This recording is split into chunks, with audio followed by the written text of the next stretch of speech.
My name is King Olly, and here I am to sing. I've got amazing content, hail the Origami King. There'll be skits, countdowns, reviews, and many more. It's gonna be funny and entertaining, that's what you're here for. Well, you came to the right place, where everyone will know. This is gonna blow your mind. This is the King Olly Show!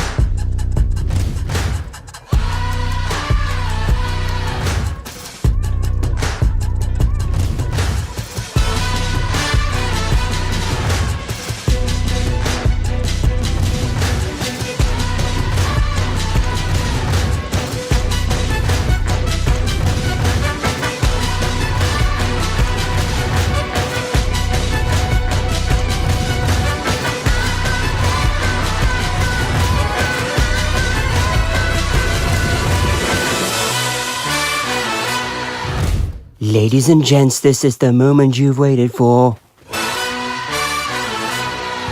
Been searching in the dark, your sweat soaking through the floor. And buried in your bones, there's an ache that you can't ignore. Taking your breath, stealing your mind, and all that was real is left behind. Don't fight it, it's coming for you, running at ya. It's only this moment, don't care what comes after. Your fever dream, can't you see it getting closer? Just surrender cause you feel the feeling taking over. It's fire, it's freedom, it's flooding open. It's a preacher in the pulpit and you'll find devotion. There's something breaking at the brick of every wall it's holding. I'll let you know, so tell me, do you wanna go? Your Majesty, you're looking at the wrong camera! Huh? Where are you? You're camera 3! I can barely hear you! Heh, you tell it! So what does that mean? Then what are you pointing at me for? Do you have a headache? Anywho, hello audience, and welcome to the brand new episode of the King Olly Show. If you didn't know what happened just now, we made a reference from a SpongeBob SquarePants special movie called SpongeBob's Truth or Square. Tamatoa Gaming Da really enjoyed that special during his childhood. If you didn't watch that special, I recommend you guys to watch it. But anyways, this is going to be another exciting episode because two guests will be joining me throughout this whole event we're about to go over. And of course, this is going to be similar to episode 2 with Olivia, but this time, oh, it's obvious some of you know who is going to be in this episode if you heard who will be in it. Anyways, without further ado, I welcome you to my two guests, starting with the first one. Give it up for Super Mario!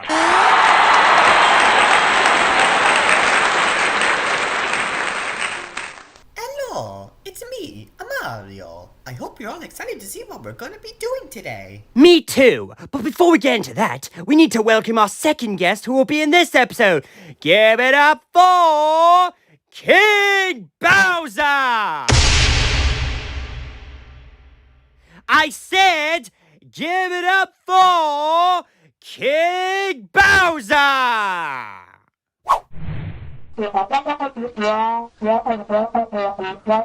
What? What do you mean Bowser is unavailable? I've been planning out this idea for weeks, and you're telling me unbelievable stuff?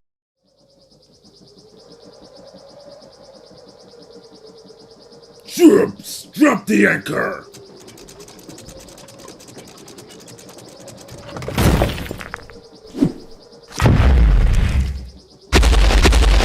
Seriously, how are we supposed to get to the point without a second guest?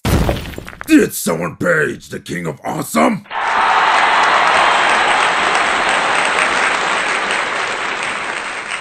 Ah, finally! Bowser has finally shown up! Anyways, audience, give it up for King Bowser!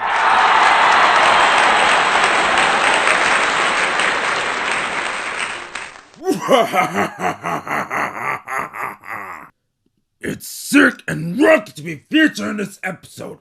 It's packing me strength. And don't even get me started how I came here at the late timer event. Want a specific reason? Fine! I didn't come here on time because I had to deal with Larry going through with this.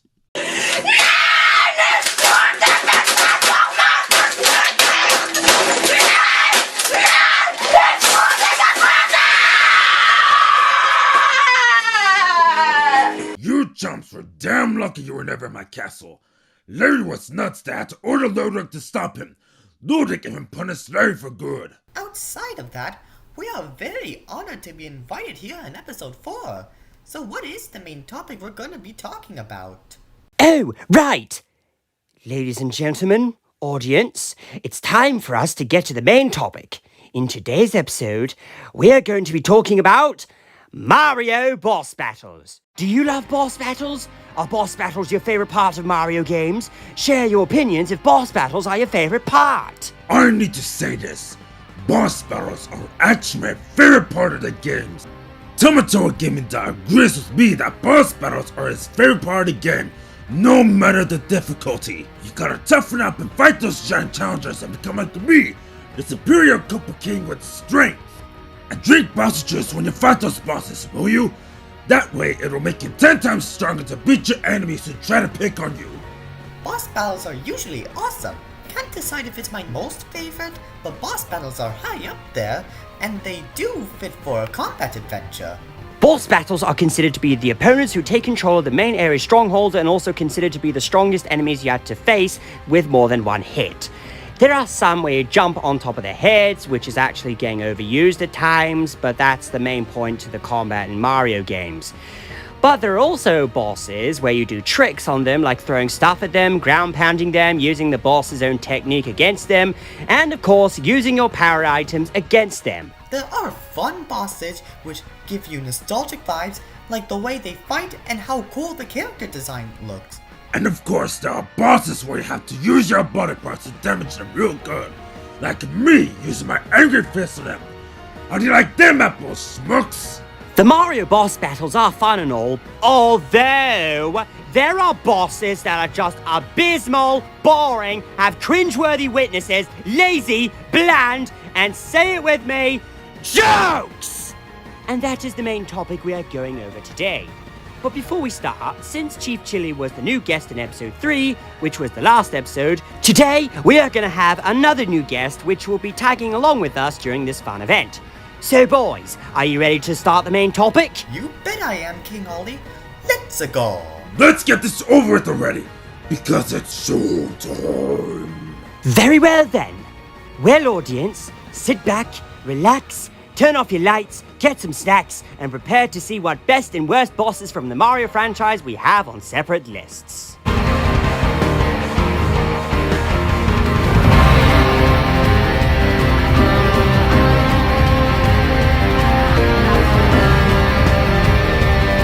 Look what is on the screen. Do you remember this nostalgic music?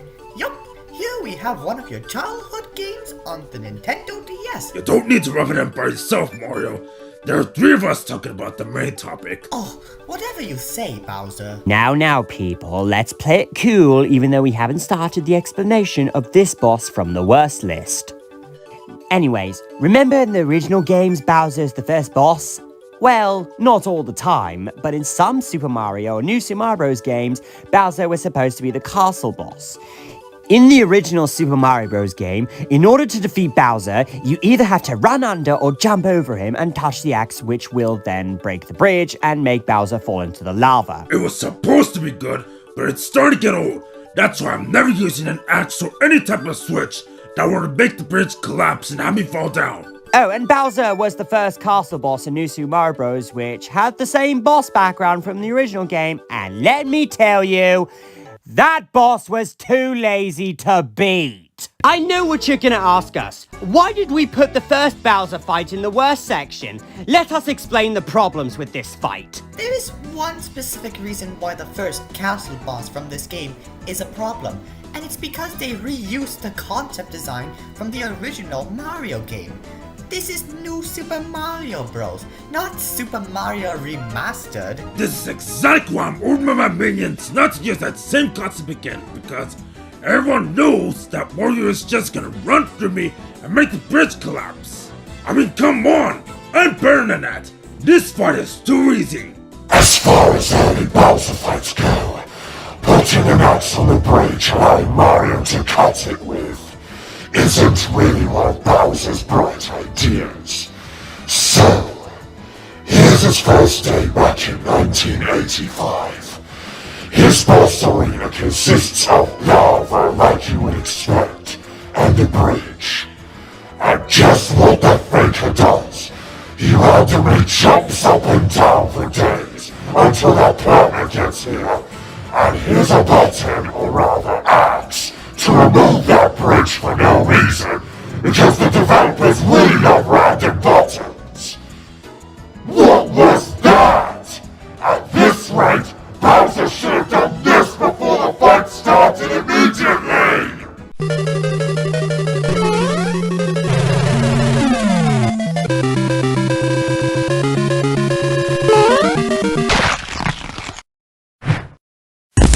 Seriously, how many times do I have to tell you? This is all about presence of how Mario enters the room! Keep in mind that this is an ongoing trend in the later 2D Mario games. But at least this formula does have some pros in terms of either attacks or what happens next. But here, Bowser's attacks are slow, and you can beat him in less than 15 seconds! You wanna know one detail that we didn't cover? On the left side of the room, there's a platform where you can jump and beat the boss that way. So yeah, if you don't get my point, you can beat him 2 separate ways! You said it! This fight was too easy and very lazy that it only takes you like 5 to 10 seconds to beat.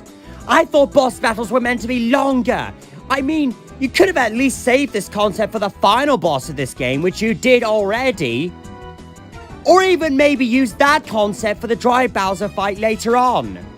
But overall, this is a lazy boss fight and Bowser doesn't work here. You could have at least used Boom Boom or the Womp King as the first castle boss, or if you're gonna have Bowser as the first castle boss, then at least make this fight longer. Maybe have Bowser try to jump on you as the player has to dodge, leaving off with Bowser breaking the brick floor till he falls down like from Super Mario Bros. 3. Before I go further even more, I had to punish Larry as he's going around throwing a temper tantrum like Junior and destroying his bleeding keyboard. Probably lost a match against Mario during practice. No wonder he has no style, and he has no grace. This Koopa is a fucking disgrace! Good riddance. Although I do like the twist where we actually get to say, oh my god! What the fuck did I just watch? His skin melted off! I didn't expect that to happen! Poor Lord Bowser! Anyways, he's back again as Dry Bowser. That one is slightly better because this is the first time we see Dry Bowser on the big screen as he throws bones and spits blue flames. But other than that, it is a reskin of the first fight and it's a total misfire. How fucking lazy is that? Apparently in Nintendo's vocabulary, new means the HD version of something from 21 years ago. Obviously not, didn't even try, because the series itself is a fucking lie. The creators of New Super Mario Bros. Wii used the same concept for that game, New Super Mario Bros. 2, and New Super Mario Bros. U, and even in Super Mario 3D Land, but at least in 3D Land, it was longer, but with the other 3 New Super Mario Bros. Games, at least they had second phases. But how come we don't get more hits from the first Bowser fight in the first New Super Mario Bros. Game?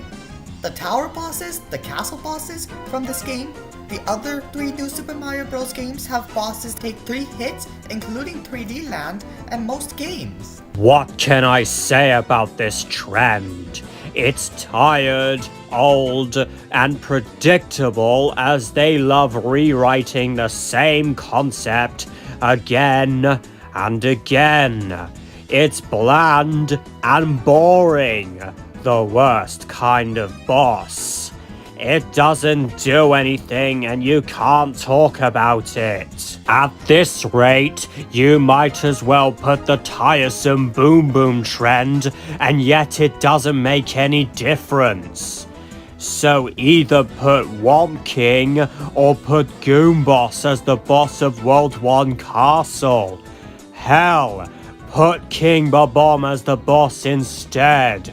Just saying. But I mean, really, it's not fair for this boss to only take 5 seconds to beat without having fun fighting this boss. I'm agreeing with Mario and Olly for once this time.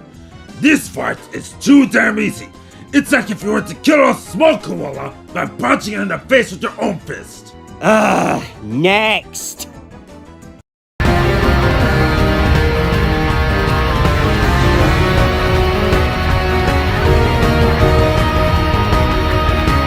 You want fun? Wario show you fun! No.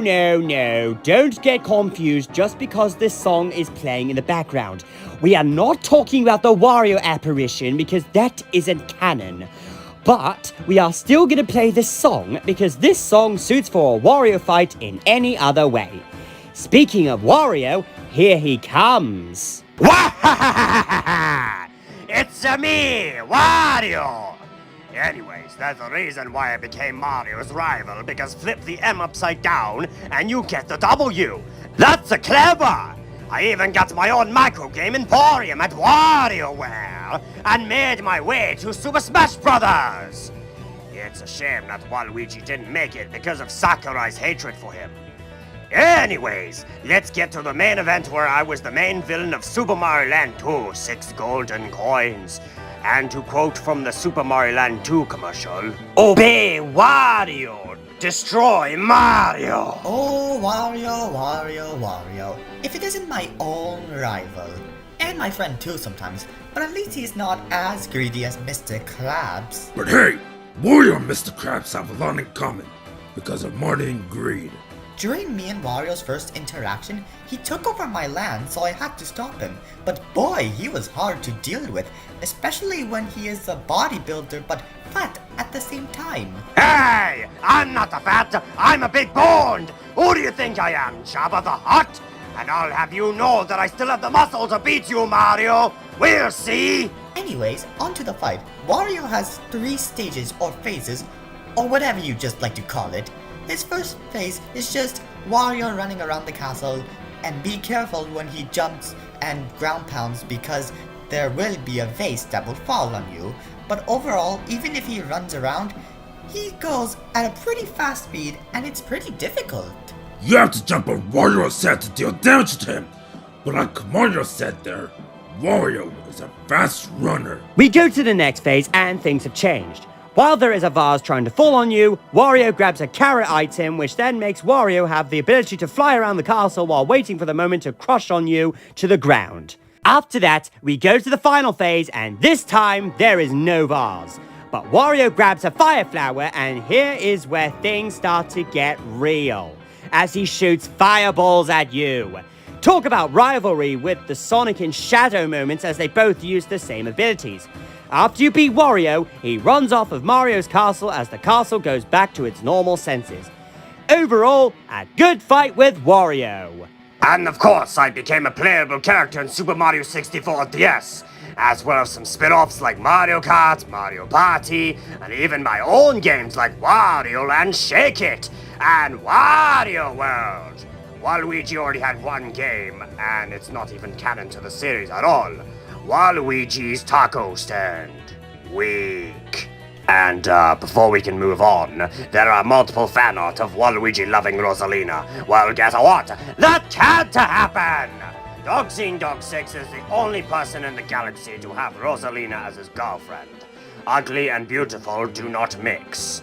Well, Mona did have a crush on me due to my nose for treasure and money, but that's besides the point! Next entry!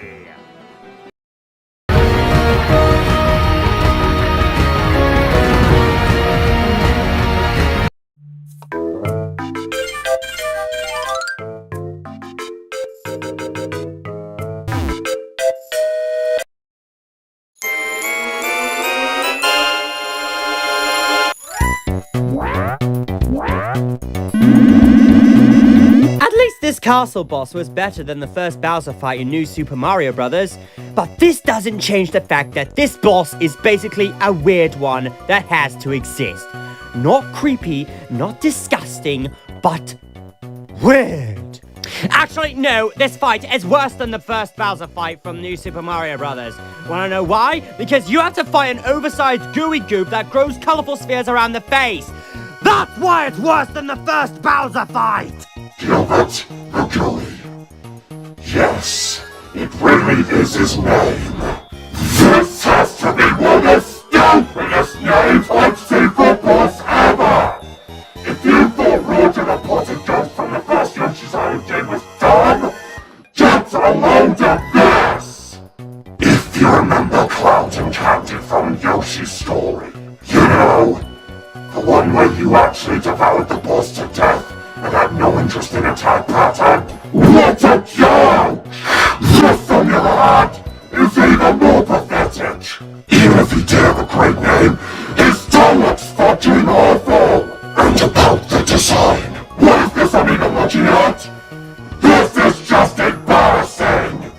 Who wants to be intimidated by design like this anyway, when I don't? Ew! What is this a thing?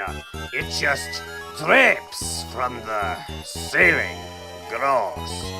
If you thought fighting Prince Froggy on the inside was gross and weird because you're fighting inside his stomach, yeah, so is this boss, but worse. It did look creepy to me when I was a baby riding on a Yoshi. I still can't believe this existed. At least it was more bearable than that other time that happened. Yeah, I was a baby around that time this existed, and still is today. I mean, who created those gooeys anyway? Also, what's with the face he's making? His face looks like he was about to give a kiss to someone while melting into liquid with his eyes closed. How strange can this boss even get? As I see the design, this looks like a rejected enemy from the anime Puella Monkey Madoka Magica. Watch it on Crunchyroll. The episodes are available to watch. It's even Tamatoa Gaming Dust's most favorite magical girl show of all time. Gilbert is transformed by Kamek and is given a bunch of spheres all over his body. Gosh, this looks so stupid. To beat him, you take the spheres out in 2 separate ways. Sure, you can beat the bastard by using eggs, but it's even easier just to eat those spheres with your Yoshi tongue. Poor dude. He has a shitty nickname, he looks stupid, he's not threatening, and he's objectively one of the worst bosses ever created in a video game. This is such an eyesore! The developers tried so hard to make the first boss good, but failed miserably. But really, Gilbert is one of those first bosses that should have stayed on the drawing board. Why? That's not creative, nor interesting, it's just dull and uninspired. For one thing, he doesn't move, which means his single attack is to swing back and forth at 2 fixed heights. It's entirely possible to just stand in one place and not take any damage whatsoever. He also can't reach the corner of the screen, which means if you stand there, you're completely immune to taking damage.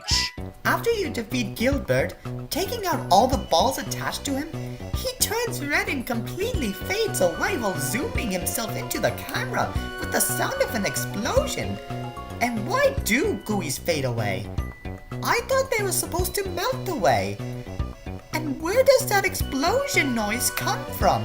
I think it was kind of unnecessary to add that sound effect. What kind of defeat is that? I thought bosses either explode or disintegrate after you beat them. But this is just... Why exactly? That has to be one of the lamest boss defeats ever. Also, why design a boss that can be eaten by Yoshi? First Cloud and Candy and now this? Did I mention you eat him to death? Just like Cloud and Candy? Or that you can blast him to bits from a distance with eggs? Never underestimate the age-old tactic of covering yourself in sticky balls or spheres. You know what? I don't really care. Next!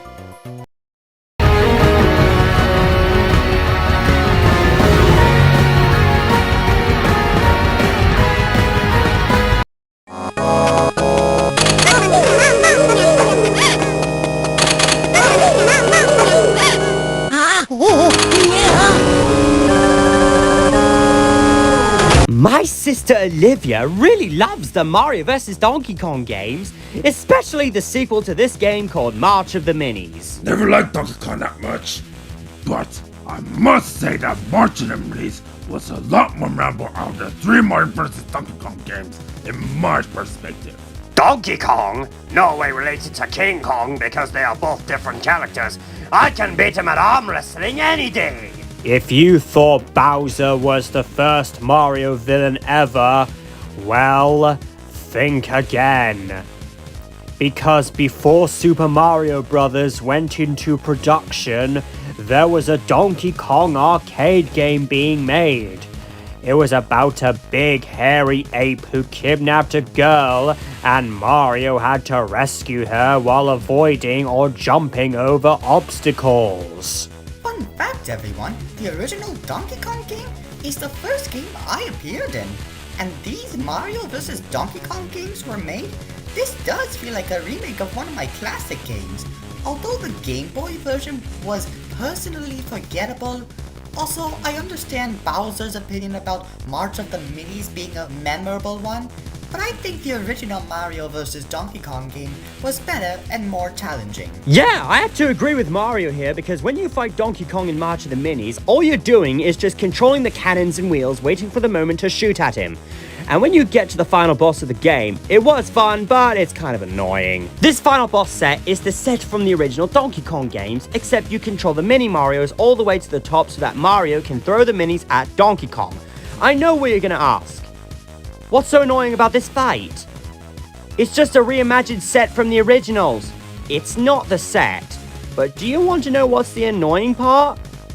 When you're almost about to beat Donkey Kong, the door just sends in more mini Marios, making you confused which to use which. And your health bar runs out fast. Tamatoa Gaming Da couldn't beat this because of how annoying this was. Donkey Kong is a villain. He's not bad to anything, except the one thing I find repetitive is him throwing those barrels. Like, seriously, DK, the throwing barrel shtick is kinda getting old. The boss fights from Miniland Mayhem were too campy because you had to create tracks for the mini Marios to push the buttons, which will lead to Donkey Kong getting electrocuted. But at least the final boss was better because he has control of the Ferris wheel and you have to use a cannon to shoot the mini Marios at him, just like March of the Minis. Well, at least I can respect that opinion of yours. But what's so great with the original? Oh, let me explain. In the original Mario vs. Donkey Kong game, you play as Mario, the hero in red, facing off against the leader of the bunch, himself, Donkey Kong. While playing as Mario, you run around the boss area grabbing some stuff to throw at Donkey Kong. Fighting Donkey Kong a lot can be a bit repetitive despite him being the only boss in the game. However, each boss fight with him is extremely cool and is a homage to the original Donkey Kong arcade game. Oh, and there are 2 final bosses. The first one with Donkey Kong on top of the construction site building as you roam for keys to free the Toads from their cage. After that's done, Donkey Kong throws a giant barrel and you really need to watch out for those, but anyways, the Toads bring you the barrel and you're supposed to throw that barrel at him until Donkey Kong falls off the building. And then we go to the first ending, which is not the end of the game. Yet! Because Donkey Kong is still at it, trying to take all of the mini Marios. After your adventure again, Donkey Kong uses his own robot to grab all of the collected mini Marios and also uses it to crush you. Fun fact, the final battle from the game is actually a recreation of the giant Donkey Kong battle from stage 9-9 in the Game Boy version of Donkey Kong. See the similarities, anyone?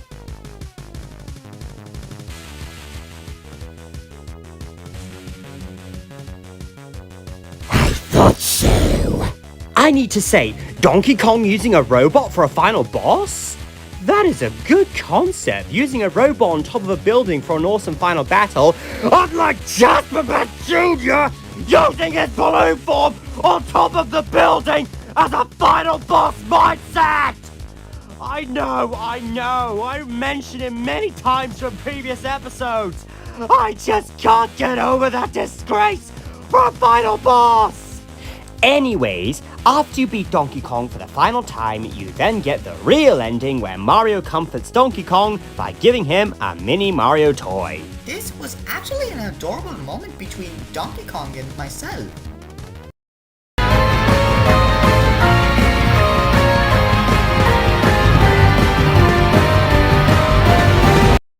Ah yes, Super Mario Galaxy, one of the most epic games ever made and one of the best games in Mario history. The Galaxy levels are well designed, the music is beautiful and cinematic, Lord Bowser was at his best, I even love the Comet Observatory as the hub world, and the number one reason why Dog6 adores this game so much is the debut of the most beautiful woman in the whole galaxy, Rosalina.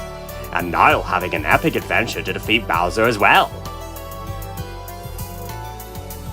But let's get to the bosses. This game has amazing bosses like King Finn, Bowser Jr., Dino Piranha, Bouldergeist, and there'll be another boss in the best list later on. Ahem! We'll talk about this later. But not every boss in this game is amazing, because there have to be some weakest links. How many, you may ask? Really, the only three I can think of the top of my head are Baron Burr, Undercurrent Gunner, and number 6 on the worst list, Top Maniac. Ugh, out of all the bosses of Super Mario Galaxy, this fight was pathetic! You have to fight that thing in the last level of Battle Rock Galaxy, and not even the Daredevil Comet rematch was even better. It was piss poor! This Beyblade dude looks intimidating, but in reality he's a nut. He is very easy even with the one hit point in the Daredevil run. I mean, yeah, they made Bouldergeist very hard in the Daredevil run. Why not Top Maniac? What kind of coding did the developers give for this boss? I'm gonna put my foot down because this is the worst boss I've ever fought in my Galaxy adventures. Oh, and King Caliente's theme plays for the 3rd time in this boss. The developers used King Caliente's theme twice. Don't get me wrong, I like the song, but it sucks so much with the Top Maniac. Also known as a great case study on how not to design an interesting boss battle. In theory, Top Maniac is meant to be a bullfight boss, an enemy which charges towards the player and has to be dodged carefully to get a hit in. In practice, he's so fucking slow and such a big target that you have to be near brain dead to actually die in the fight. So, why is he easy? Well, for one thing, he doesn't charge until his minions are dead! He also doesn't get out of the way until said minions are dead, so he's open to attack, and usually doesn't bother to fight back! It's not my fault this enemy is slow as fuck. Even though I'm not a game developer, still, this fight can do better. I mean, this killing machine is a leader at the top of the track. I thought leaders are supposed to be stronger. And considering how small the arena and how large a target Top Maniac is, it doesn't take too many spin attacks afterwards to knock him into the electric fence. Oh, you want to know how easy this thing is? You fight him in a Daredevil mission, and it makes absolutely no real difference to the difficulty of the boss battle. I repeat, if a boss is too slow and too stupid to be able to kill Mario when one hit kills them instantly, it's both poorly designed and far too easy. Yeah, this boss is nowhere enjoyable or fun because all you have to do is avoid touching Top Maniac to take damage on it. You'd have to jump on the top to push it to the electric barriers. That's literally all you have to do. You have to push Top Maniac to the electric barriers 3 times. Can you all be real? There is no challenge. This doesn't feel like a boss fight. This fight is too easy, too lazy, repetitive boss theme, small arena, lousy rounds, and therefore this is a boss fight that needs to be fixed immediately. Oh, right, I forgot. No takebacks, because what's done cannot be undone.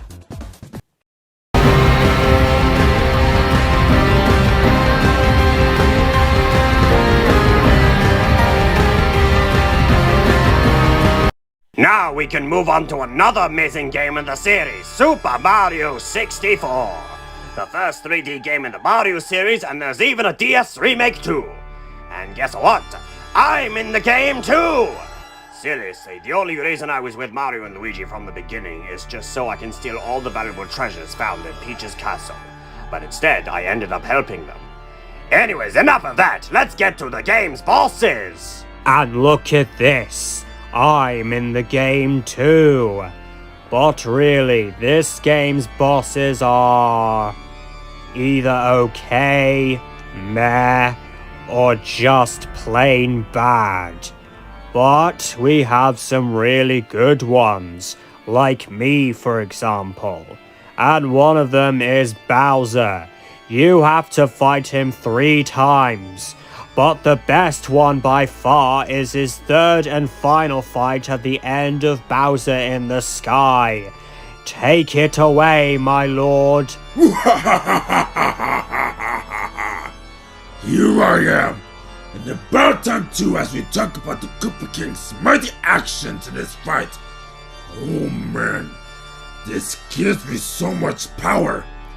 I can do whatever I want. Let me guess, you are referring to your dreamy form. Actually, looking back at your looks in this fight, your dreamy form slightly could have been inspired by your final fight in Mario 64, because I do see rainbow colors changing on your skin, but nah, your dreamy form was better in my opinion. Mario, for this one you have a point. I honestly thought this looks like shading, but it works for a dark atmosphere in the sky. Too bad that the remake wasn't like that. I mean, look at my sick looks. That is the true meaning of being ultimate. During this fight, I have to burn Mario to a crisp while he runs around. Also, why do I not sound too threatening here? Like, Mario 64 is the only game where I don't act too threatening. But it doesn't matter. Mario is supposed to grab me by my tail and swim me around like he did in the previous 2 fights. But except that you had to do that 3 times. Good luck with that, Mario. We'll see about that, Bowser. Before we get to the fight itself, let's talk about the music. It gives the sense of hopelessness and despair that this conveys when you finally reach the final Bowser fight is just amazing! And you know what's even more epic? This has an organ! I just love final boss themes that have an organ because they fit really well, especially the sinister tone that goes with them. Anyways, what are my attacks? Well, only fire breath and running after Mario, but with my fire breath, there are 3 different ways. 1. Blow into the ground. 2. Just a small flame blow. And 3. Oh god damn, this is gonna be such a wreck because I use my fire breath to the air, while there are also blue flames which drop to the ground and multiply themselves bouncing around. Oh, and the final phase is very difficult because I use my technique which makes parts of the platform collapse and leave it off with a huge star shape, making it harder for Mario to throw me off to one of those bombs. Nevertheless, this fight is difficult. As far as Bowser fights in this game go, you have to throw him at 1 bomb, but now things have changed as you have to throw him at 3 bombs, which you might think is easy, but unfortunately, you are dead wrong. Because the arena is now shaped like a star. The points of the star are facing away from the bombs. Your timing has to be perfect with throwing him into the final bomb.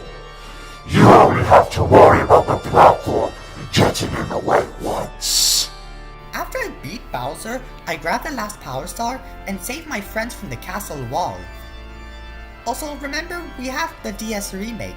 Although Bowser didn't look too ultimate from his skin in the original Mario 64, Bowser in this final fight in the DS version is just his normal self, but does have the same techniques from the original N64 version.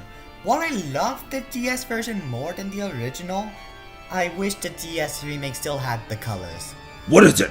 Were you waiting to say something as I was talking this whole time? Oh, no, it was your fight, so I was giving you permission to talk about your own epic fight. Well then, I appreciate this. Anyways, move along.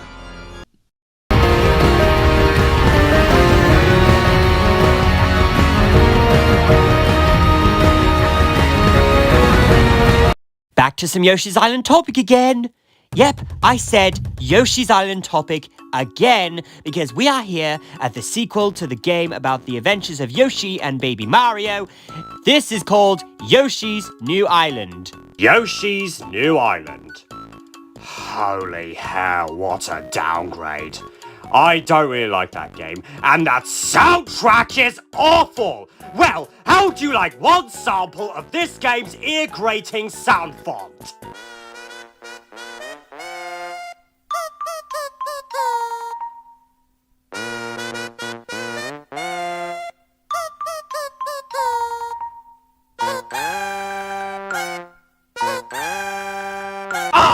It's absolutely assault on the ears!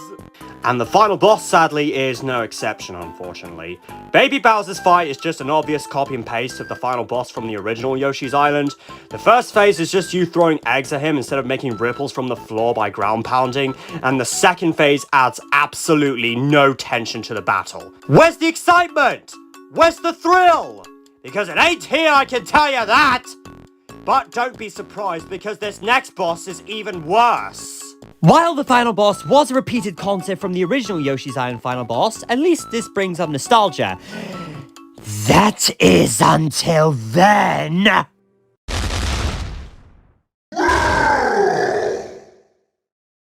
Wait just a minute there, pal.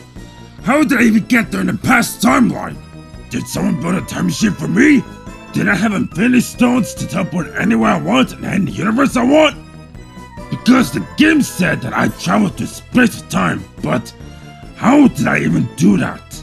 To quote the angry video game nerd, what were they thinking? Here's a scene that comes barging in, doing so much shit, making no sense, and having zero purpose! This is a rather uninspired way to pad out the game! Oh god, this was unbearable when I rode on a Yoshi. And I hated the music so much. Niall is very lucky he never had that as one of his adventures, cause he was green like I did. And I know what you're asking, why did we put him in the worst section?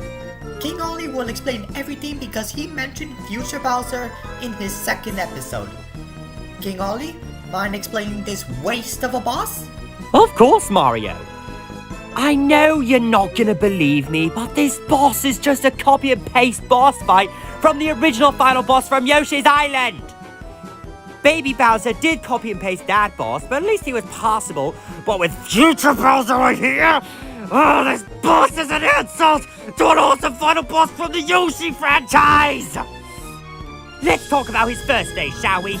His first phase is a lazy lava arena which always uses his lava areas to suit himself as a boss fight. How repetitive can he get? Hey, it's not that there's anything wrong with it. Boy, the inside of my castle has areas full of lava, so don't judge me over being in lava areas for my fight. Apologies, but this still doesn't change anything with this insult of a final boss. Also, the fight style here is the same fight style from the new Super Mario Bros. Games. Again, copy and paste from other material. And Bowser here is too simple to fight, but not as much as Bowser from the first new Super Mario Bros. Game. Also, to hit Bowser, Yoshi has to swallow a giant metal Shy Guy while spawning out a giant metal egg, and then he has to throw the egg back at Bowser for him to take damage. And the second phase gets worse!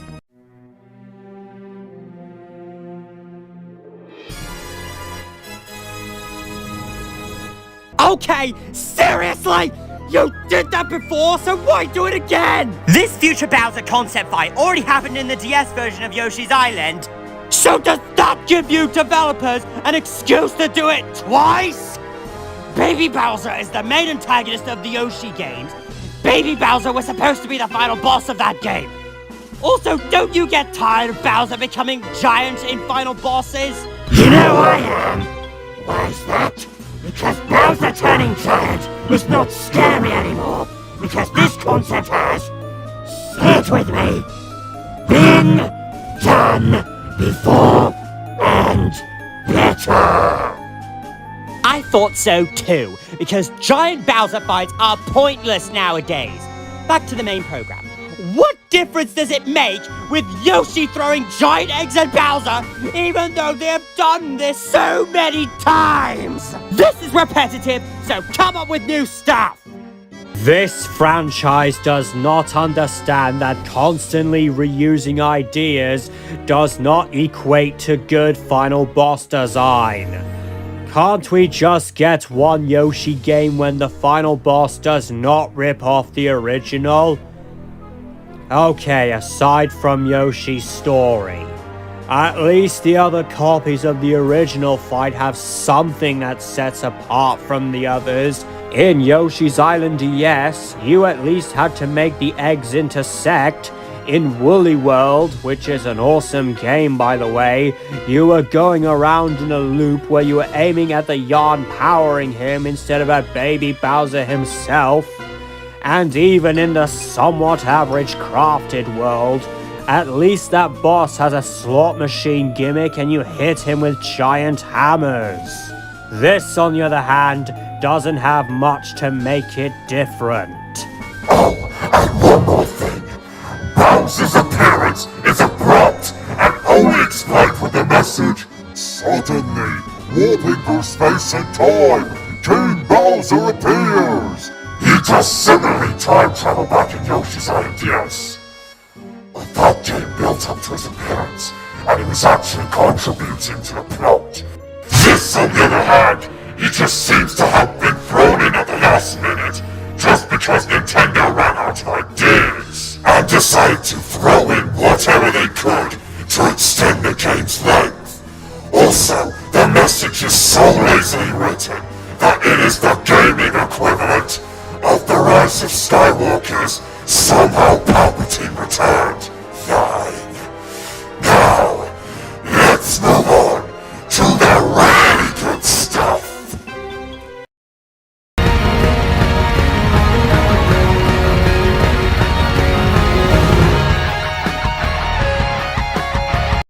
This is the end, Bowser. Nowhere left to run. At last. You meet your end, Bowser! Finally! You got here just in time to see the creation of my dogs in the center of the universe. Watch and weep!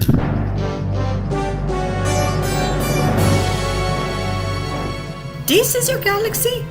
This looks like a giant sun. It's not any sun I see any day, but the sun is also considered a big laser to our galaxy. From this galaxy, I'll rule a great galactic empire with Peach by my side. Well, that's forever! I'll rule every pitiful corner of the universe. So, Mario, as you can see, I got big plans. And stomping you is at the top of my list! Over my dead body, you rotten crocodile! I will save the princess and the whole galaxy from the likes of you! At last, our final meeting. Your plan and the galaxy ends here! Let's go! So, Bowser, would you like to talk about your fight again in this one? You bet I do! Only a Koopa King will share facts about their own fighting perspectives. And that Koopa King is me! Nobody else! So, I'm the final boss in Super Mario Galaxy in the final level, Fate of the Universe. That's also Dog Z and Dog 6's title for the Super Mario Galaxy finale medley right there. I strongly recommend watching his mashup because it is epic. Hell, DED6 even used the first two Bowser fights to combine all the Bowser encounters in the whole game into one epic showdown of awesomeness. You have to face me 3 times in this game, because you can't just fight me one at a time, you know. And you won't be grabbing me by the tail this time, because there is nothing you can do against me. No power-ups, no bombs, no tail grabbing, no nothing. So that means I can be stomping on you. Despite fighting me 3 times, you fought me in 5 different arenas. First one being a glacier realm planet, second being a brown cage planet, third being a blue metallic planet, fourth being a rocket planet, and the fifth and final one back to being a glacier planet. When Tomato Gamida saw the reactions to this fight, he said to himself that my fights in Mario Galaxy are my fights from Mario 64, but more epic, especially my fight theme, a masterpiece of an underrated battle song. The music that is officially titled Nemesis King Bowser truly is spectacular. Seriously, why is the soundtrack so beautifully orchestrated? And you know what? I haven't found one that is considered bad or dull. The music fitting for the Koopa King has gotten really epic over the years. Super Mario Galaxy 1 and 2, New Super Mario Bros. Wii, Mario and Luigi Bowser's Inside Story, and so on and so forth. I hope they keep this trend up. Oh, without you grabbing my tail using your power-ups on me, how do you do me off? Well, try standing on those blue circular glass plates, but you better not get me injured by stomping on those glass plates burning my ass off. Oh, and don't forget that Ice Wing hit you while you were running around the arena. Shush you! Anyways, these next 2 fights in the final level will be quite different. First, I turn myself to a boulder rolling after you, and then I continue to roll after you even though I didn't turn myself to a boulder. Although, there are these green ball plants on that planet. But all in all, Mario is still gonna swing hit me. Thank you for mentioning that technique, Captain Obvious. But wait, there's more, because it gets better.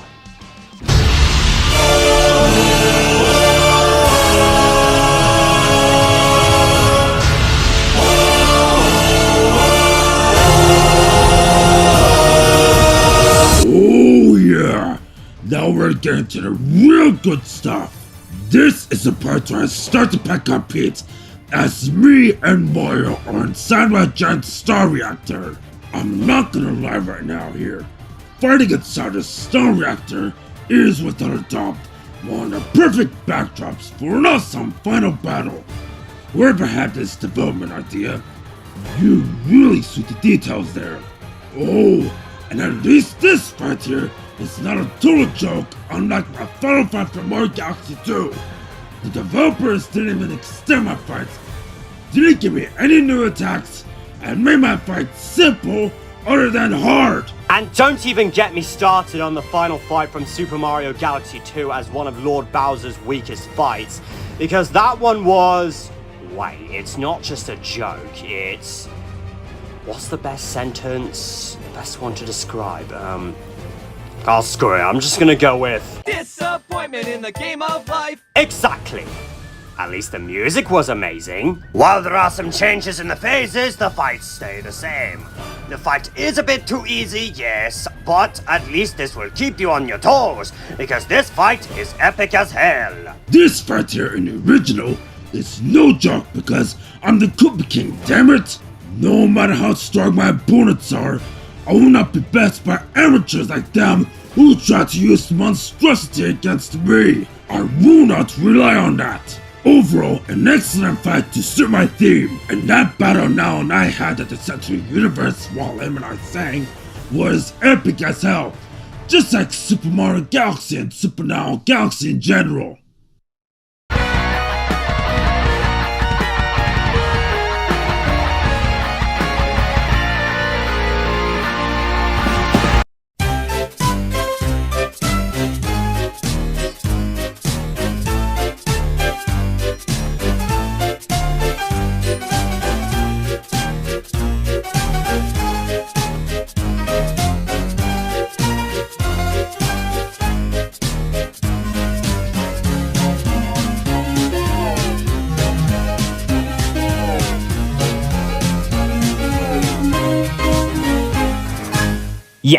the Fawful Express is next on the worst list.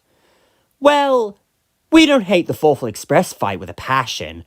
We hate it from the original.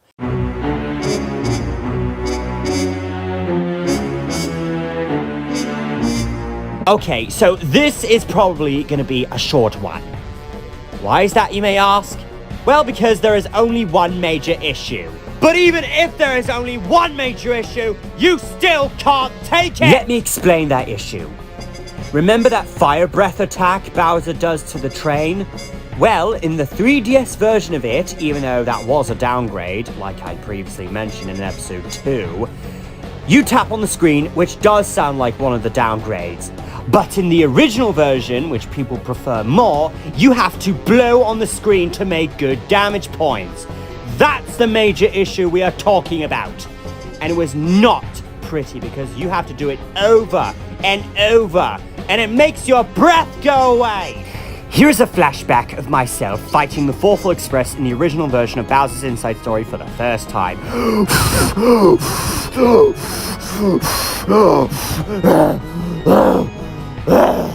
Yep, that wasn't pretty for me. So if you are still enjoying playing the original DS version of Bowser's Inside Story, then please beware of this fight because you will go out of breath on this.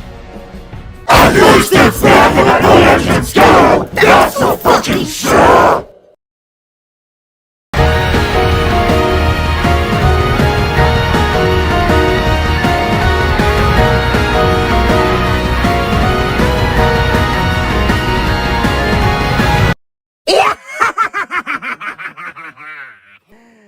Sorry everyone, I did that laugh because I want you to guess what boss we are going to talk about next in the best section.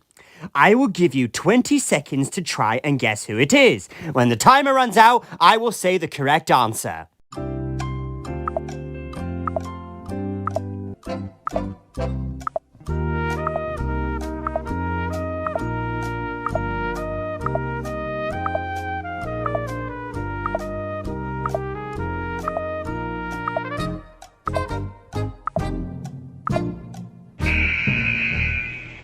So, did you guess who it is, based on the laugh I did before the countdown?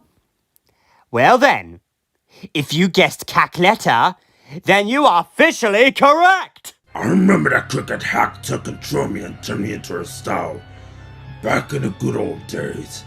But that doesn't change the fact that I prefer my normal body more than my possessed forms. Move aside, boys, because I'm taking over this particular entry, as it's my time to shine.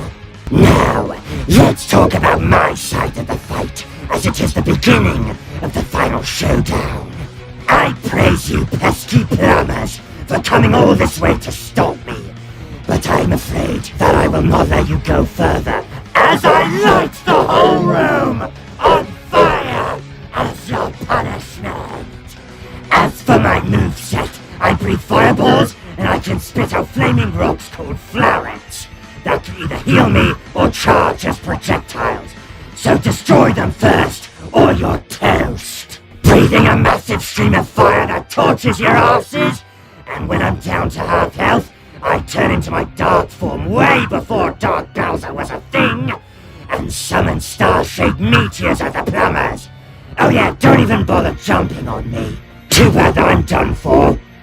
Ha! That's where you're wrong. A time bomb shows up out of nowhere, and kaboom! Your HP has dropped down to 1. I must have planned this scheme before Mario and Luigi enter the room. Anyways, how do I finish both red and green? By devouring them as a final resort. To quote Austin Powers, Get in my belly! And that moment where you, or Bowletta, inhaled me and my bro before Bowser's Inside Story was a thing?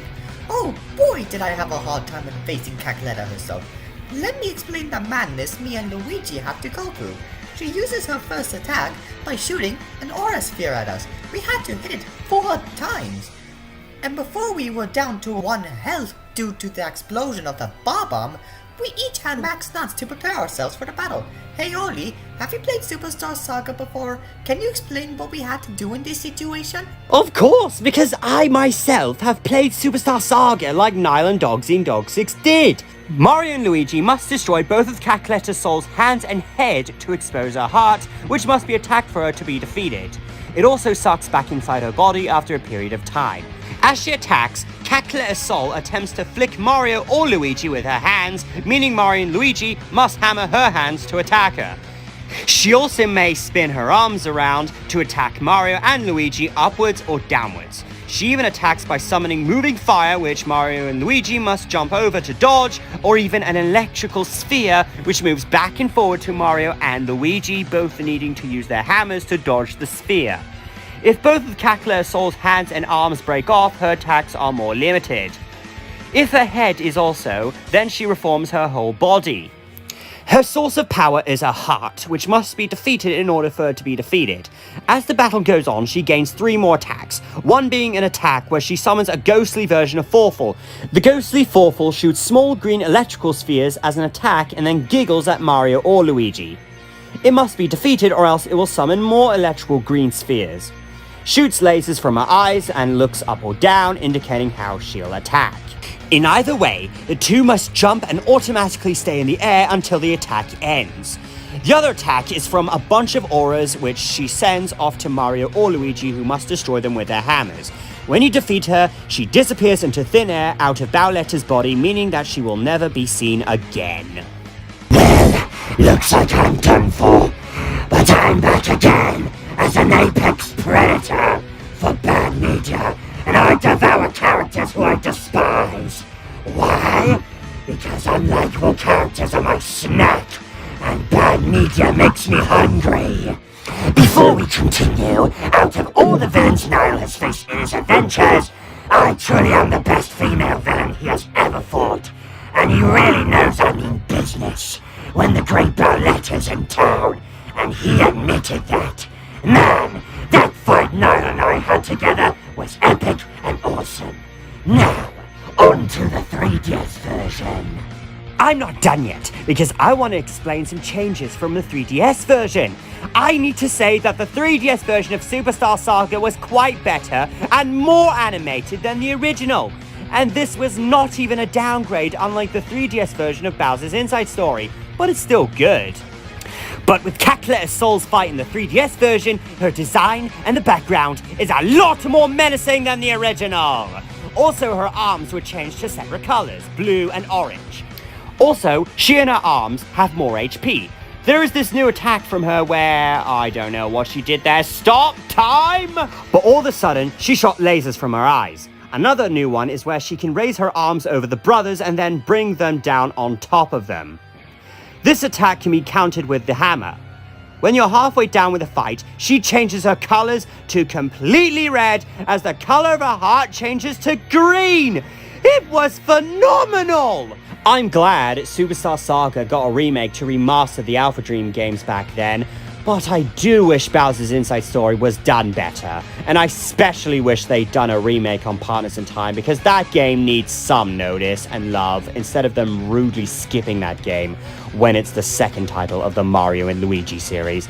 Oh, and look at the animation details on Cackletta. Now that's what I call the true art of animation, especially her animation when she's defeated. This is actually badass. Cackletta really had the last laugh.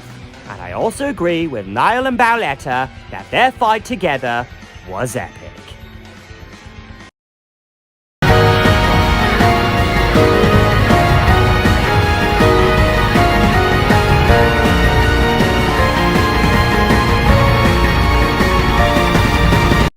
Now we are going to the giant bosses.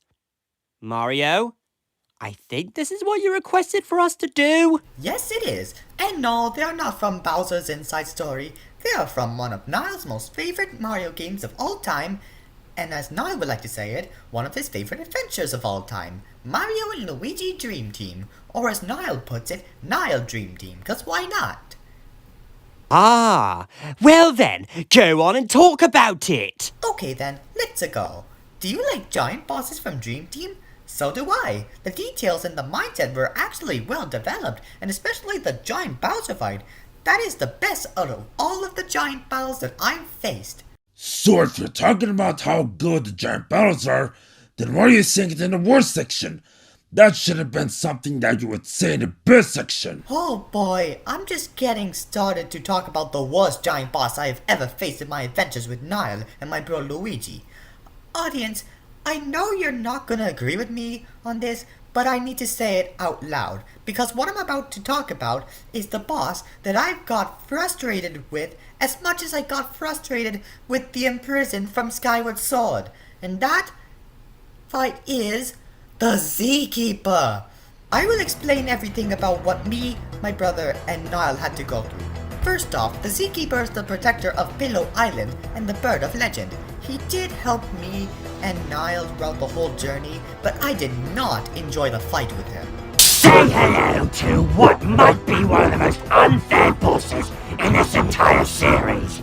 The Zkeeper is one of the best characters in Dream Team, don't get me wrong, but this fight sucks big time. So, Mario, care to explain why this giant battle of frustration gave you so much fury than fighting the Fawful Express? Of course I will, as I said. First off, he goes up way too fast that Luigi and us cannot catch up with him. Hell, when he tries to charge at us, we can't see what we are going as we are having trouble trying to dodge by either jumping over him or ducking underneath him. Not only is he a fast flyer, but he is too fast at dodging his leg while you are having a hard time grabbing it while you are dragging him down. The entire battle being very long, boring, and filler heavy is basically the boss's turn. So if you can't counter or block one of his attacks properly, that means about half your chances of taking down his health are unavailable, and you're pretty much screwed. Oh, and while some people likely haven't noticed this, you have to counter or dodge his attacks perfectly to catch up with him, because your timing and spacing needs to be godlike. If you get hit once, then you fall behind and he moves on to his next move, and his next one after that. What this means is that the battle can end up being very, very long indeed if you can't dodge everything perfectly. Since constantly failing means you have to go through 3 different attacks before you even get a turn. Every single time! I get it. Boss battles are supposed to be hard when it comes to video game adventures. They're supposed to be challenging, but my god, the Zkeeper have to be this hard? Me, Luigi, and Niall literally have been in the dream world fighting him. And it was hell. I am not joking. We got really frustrated pushing harder to beat him. Niall died several times when we were fighting him. I had to give him like 5 1-ups while taking the Zkeeper down. Also, after you get out from the Dimensional Rift attack, which I will go over later, the Zkeeper shoots out a massive beam which tries to hit you at an insane speed limit. To avoid those attacks, you have to throw giant stumps at them 3 times. After that, when you catch up to him, he drops Explosive Eggs, which also goes at the same inside speed limit, making you have a harder time hitting the back. Why at an insane limit? This boss and the attacks need to slow down and give us time to do our kicks and techniques. Even though Giant Bowser has a challenging mindset and had threatening attacks on us, at least he was acceptable. But what is the Zkeeper's problem with pulling out stunts like that? Oh, and now it's time to go through his Dimensional Rift attacks, and these are worse. When the Zkeeper opened those rifts, we fly around in 0 gravity, and we had to dodge the energy balls the Zkeeper fires in front of us, and as well as the occasional spinning ram attack where he does after firing 2 to 3 waves of energy balls, which Luigi can counter after dodging him. Starting to spin like the Zkeeper once did and ramming into him, it was such a pain in the ass. My goodness! I cannot believe how much pain you and your team had to go through. I felt the same experience as you do when facing the Z-Keeper.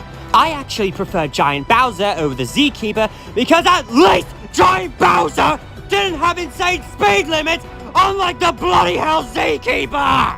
This also reminds me of Clem from Luigi's Mansion 3! Even though Dream Team came before Luigi's Mansion 3. And my god!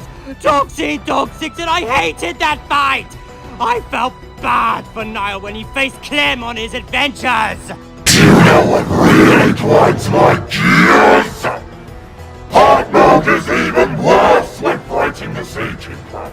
He attacks faster, he attacks more often, and you get no chance to heal via mushrooms found in the battle itself.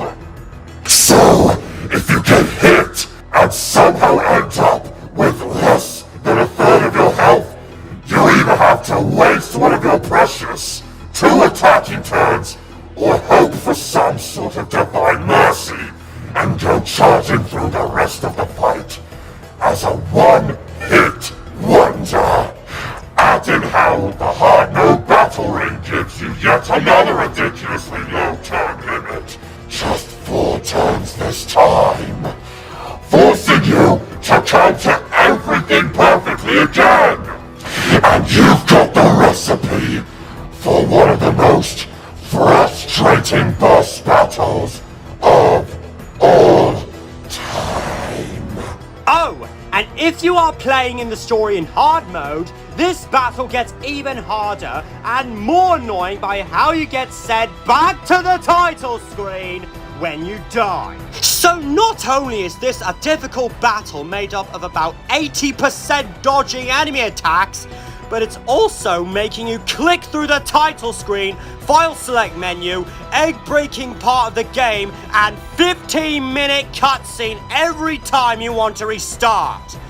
It's enough that I nearly want to throw my 3DS out of Bowser's castle by the time I was done with this fight! Or at very least, take a mallet to the screen myself! Ugh, it angered me that much! So fuck the Z-Keeper fight!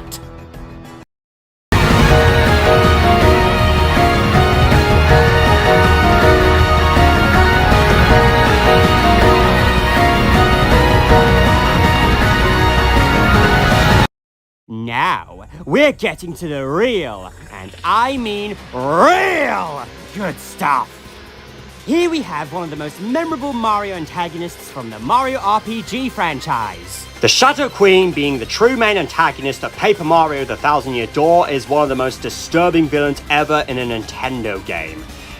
And this is one of those villains you cannot underestimate. After beating Bowser and Candy Cooper, Grotus, oh, I'm sorry, Grosus, ha ha ha, escaped into a secret passage that leads us into the Shadow Queen's crypt. While not as bad as Wart, Grosus, or rather Grotus, is such a bland villain.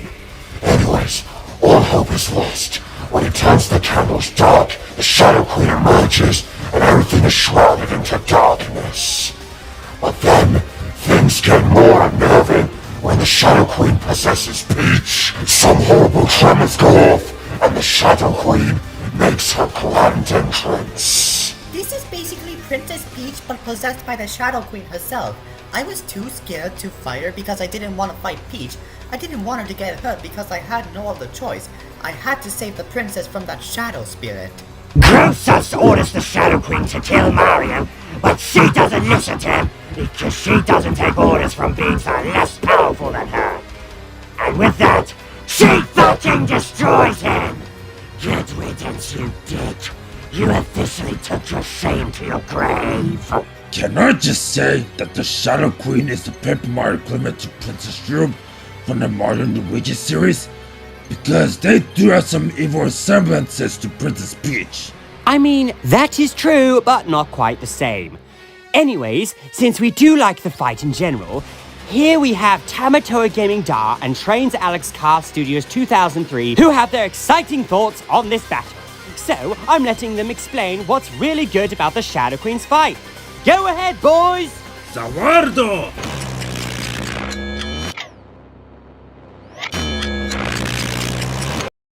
Someday before the curtain call, who's the one to save us all? He's a hero from centuries ago with the power that towers, and he'll never let anyone take a horrible fall. Greetings one and all fellow audience members, King Olly fans. This is Tomato Gaming, one of Dogsy and Dogs's friends from YouTube, Jojo fan, and most importantly, a Mami Tomoe lover himself.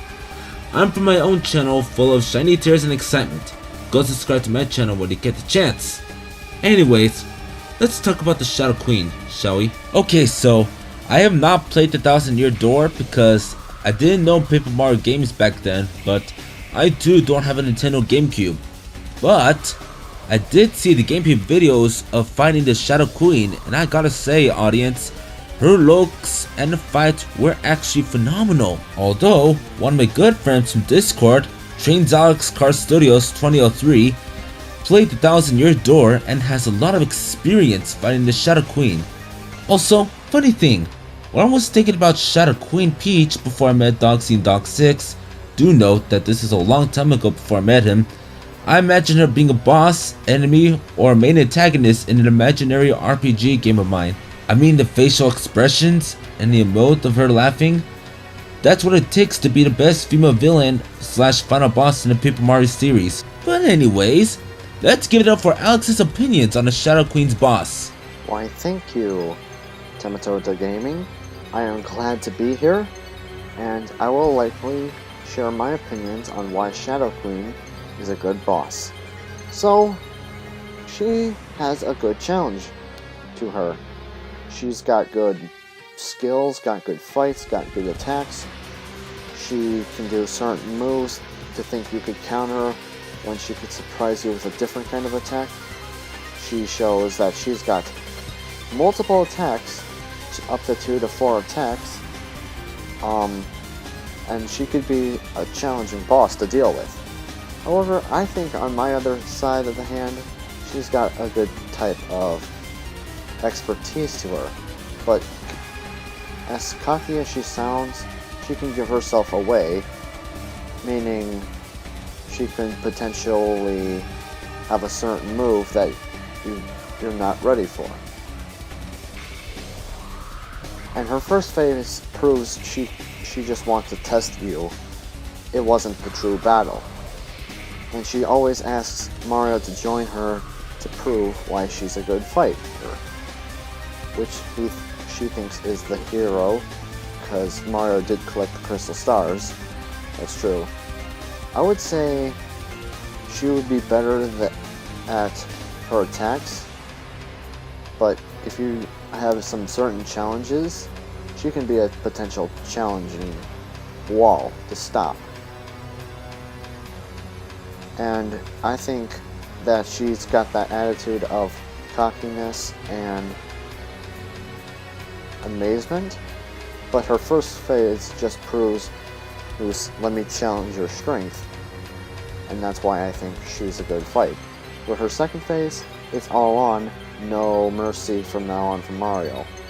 Just be careful on what you do, Shadow Queen, otherwise her attacks could devastate you and take away HP to restore her. She could potentially one-shot you if you're not careful. She knows about death and power and terror, and that could prove how dangerous she is.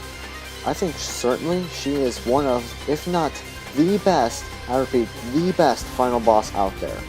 Possibly a top 3. If you say she's a bad villain or bad final boss, I think otherwise. You need to play the 1000-Year Door like me. I have an addiction to this game. I will not stop battling Shadow Queen and Cortez. Thank you for having me, by the way. I really appreciate battling Shadow Queen and being on this list. Thank you, everyone, and play 1000-Year Door, and you will see Shadow Queen's a good boss. So there you have it, a full explanation of the Shadow Queen fight from Trains Alex Car Studios 2003. Even if I have not played the 1000-Year Door, I still recommend you guys to play that game, to those who haven't played it yet. Anyways, before I go, I got one more surprise for you. Since this is the King Olly show and King Olly is the Origami King, I obtained myself a special ability to use 2 different types of forms. My normal form, which is this, and, ladies and gentlemen, my origami form. Yes, whenever I rest in beds or go to small indoor places, then this is what I will turn into. My origami form. I'll explain more about this next time when you see me, but I'm gonna turn back to normal. Now if you'll excuse me, I've got some stand users to deal with along with the Stardust Crusaders. Catch you guys later! My, we got another origami being like me, my sister Olivia, and DED6. Origami, rise up! Also, I must say, you and Mommy look cute together as a great couple, just like DED6 with Rosalina. Sorry we went to something a bit pointless, but we had to let them explain what was good about this fight because they seem to have a huge passion about her. The reason that this isn't number 2 or number 1 is that if you lose to the Shadow Queen at any point, even in the second phase, you have to watch the cutscene again, and it is unskippable! Whoever designed unskippable cutscenes, I'll kill you with my nose! Nah, I'm just kidding. I'm not gonna do that right now. So there you have it. The best final boss in the Paper Mario games. Best normal boss in the Paper Mario games? We'll talk about this later. Anyways, thank you guys for sharing your opinions on the Shadow Queen. Now then, the episode must go on!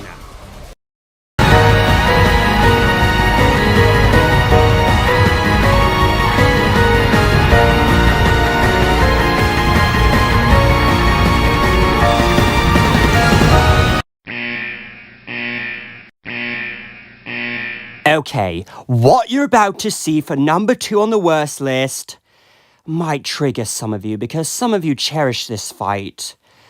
But this is our own opinion and we are not joking when we talk about this. So please, don't get mad at us for saying what's next on my list. But if you do, then I highly apologize. But anyways, the worst boss for number 2 on our list is Super Dementio!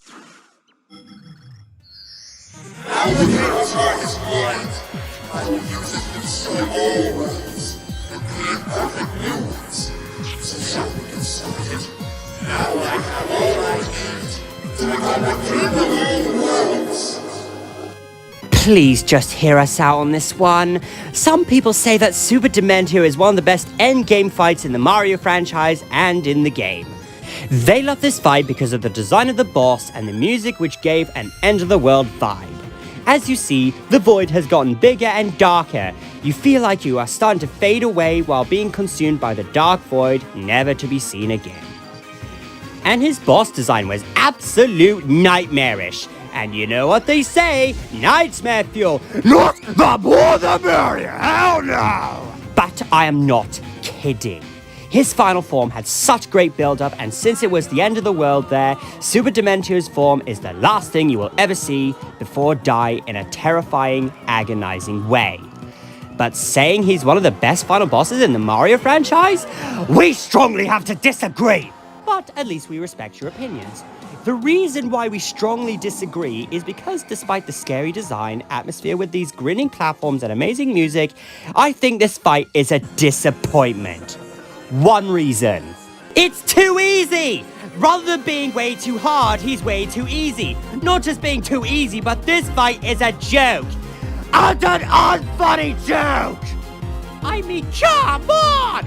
My fight was not a joke when I fought Mario back then. And my final phase was more challenging! So why couldn't you make Super Dementio more challenging as a final boss? If there's any proof that there are examples of final bosses that have no challenge, it would be Super Dementio. This has to be the most disappointing Paper Mario final boss I have ever seen. Mamma mia, I remember fighting him in my past adventures. And believe me, himself in his final form just sucks so much. I honestly prefer Bowser's fight from Mario Galaxy 2 over Super Dementio. Yeah, tell me about it. His final form was completely badass, as it gives me Madoka Magica vibes with witches and stuff. Because Nightmare feel bad, and the beginning of the fight has great build up, but all we got is an easy take on defeat for him. Okay, maybe it's not as horrible as Bowser from Paper Mario Sticker Star, but it's pretty damn close. It's pretty damn fucking close. I mean, after beating Count Bleck, which you may think it's over, wrong! Because Dementio has been pulling the strings this whole time and steals the Chaos Heart for himself. To, you guessed it, destroy all worlds, make perfect new ones, and become the king of all worlds.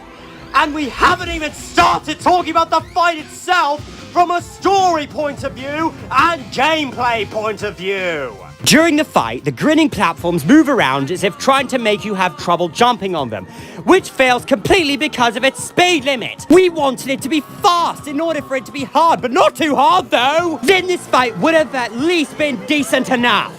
It's such a shame because the music is amazing. Super Dementio's design is terrifying yet badass at the same time. And the atmosphere, despite the grinning platforms, which could have been a lot faster and more chaotic, it's the same backdrop we fought Count Bleck earlier. How cool would it have been to have the void in the background to make it more intense? Aside from that, all of this could have been amazing concept to be the best boss in the game and one of the best bosses in all of Paper Mario. What could possibly go wrong? Also, I forgot to mention that before you face off Super Dementio, Luigi turns back into Mr. L out of nowhere by Dementio snapping his fingers, growing out a sprout out of Luigi's hat. What does sprouts have to do with Mr. L? And then Mr. L runs into a vortex to turn into a monster? What the hell does that have to do with the final boss setup? Why was there not a fusion scene? A fusion scene would make more sense despite the fact that most of the body and the colors are from Dementio and there's Luigi's head. Oh, and the first phase was too short. Why the fuck do you have to make the first phase so short? For what? Just to not let us have fun with a final boss like him? Huh? Also, during the first phase, Super Dementio is invincible due to absorbing the pure heart and the Chaos Heart to himself. And when you try to take damage to him while he's invincible, the first phase ends already. What kind of programming is that? Let me tell you what kind of programming that was right there. That programming was Koopa shit! There was a cutscene with Count Bleck, Tippy, and his lackeys ganging up against Dementio. While Count Bleck finally had an ability to take away the pure hearts from Dementio as Tippy absorbed those hearts. Then we go to the second phase where Super Dementio's invincibility fades away as the pure hearts were taken out from his presence. But phase 2 was still not fun at all! I know what you're thinking. Why is this here and not Bone Chill?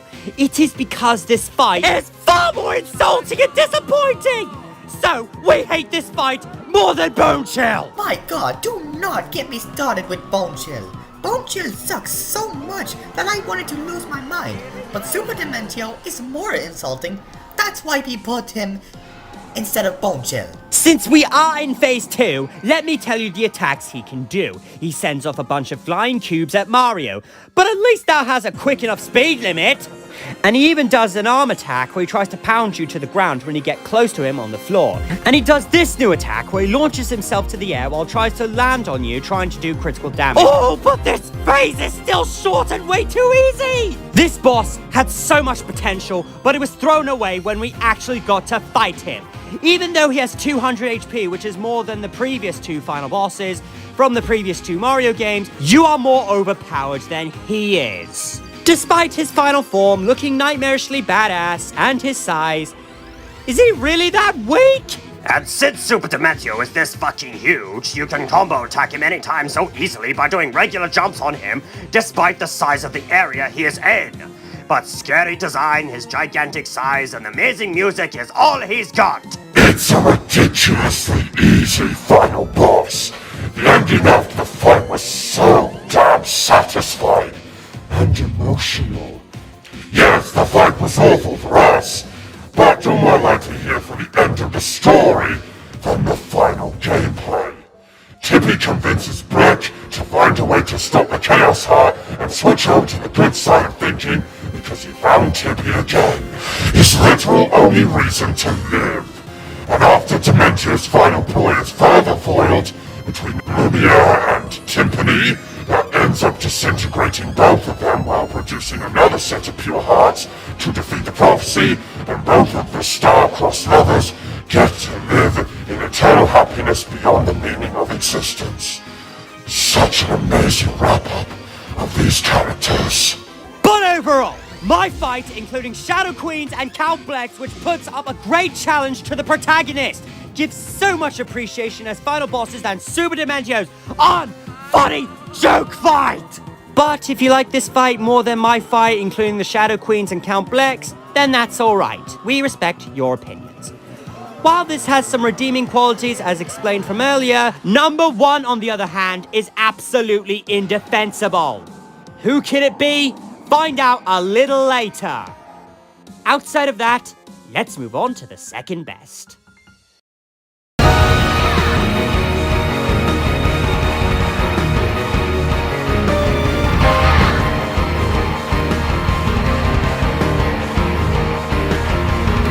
Get ready for some bloodthirsty action, because this next boss we are going to talk about seems to have more challenge pressure in his fight than my fight.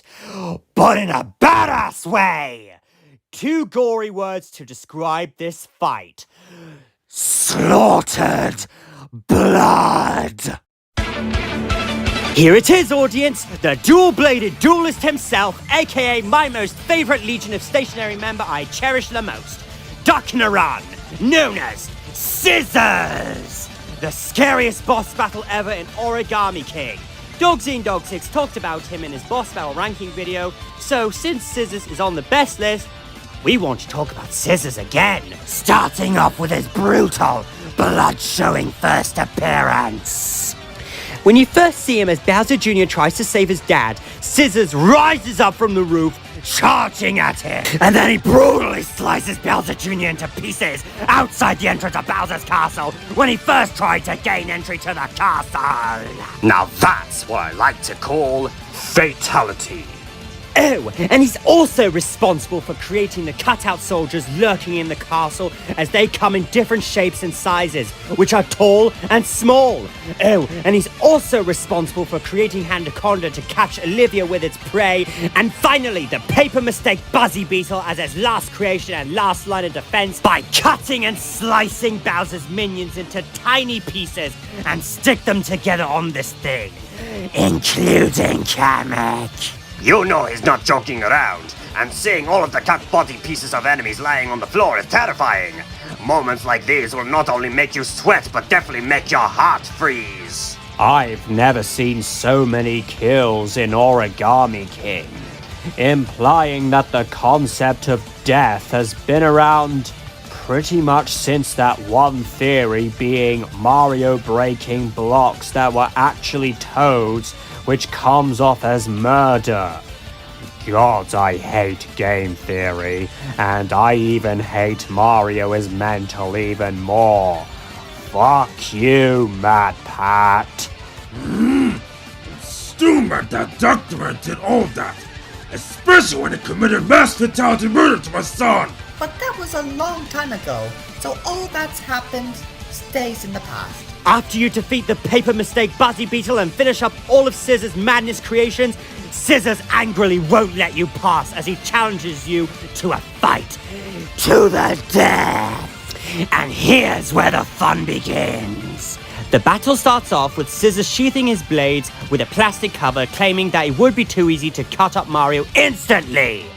And when Scissors removes his cover, use the Ice Elemental Magic Circle to freeze him up and deal damage to him.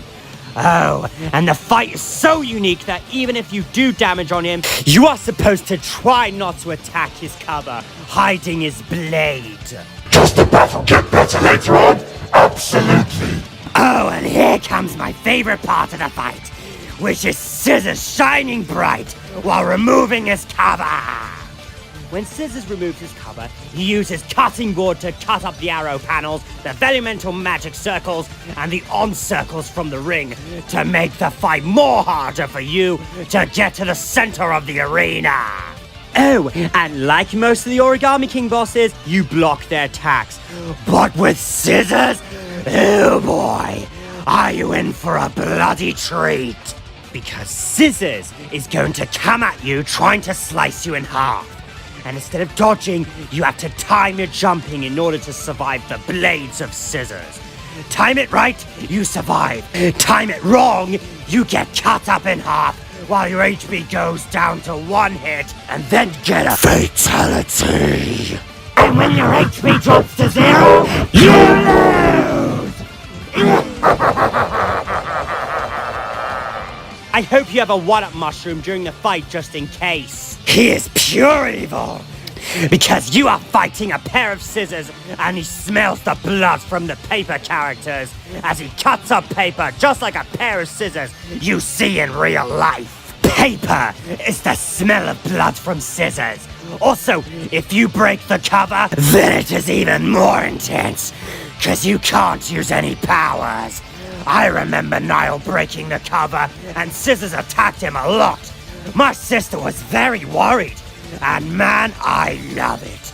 Such a wonderful battle Niall had with Scissors. And lastly, the music. The music is so well fitting because of how intense this fight is and how much intense it can get. So this is by far the best boss theme in the Origami King soundtrack with a huge passion, and is overall the best and the most epic Paper Mario boss fight of all time. Once again, I've got a worthless object. Because of how phenomenal, intense, and epic this fight is, why did I put him on number 2 of the best list? Well, you'll find out why when we get to number 1 of the best segment. But first, we need to deal with the worst before the best! But before we get to the number 1 worst boss from the Mario games, here are some dishonorable mentions before we begin to yell and rage on what the number 1 worst boss is. Or should Mushu put it as... Dishonor! Dishonor on your whole family! Make a note of this. Dishonor on you! Dishonor on your cow! Bowser from Mario Party 9. While this fight does have good music, you win by doing Absolutely nothing. Bowser, or myself from Paper Mario Superstar. Pathetic game, and I did not even talk there in the game. Also, I want to melt that shiny Sega Nugget down into magma. It's a stupid idea! You're a stupid man! A stupid, stupid...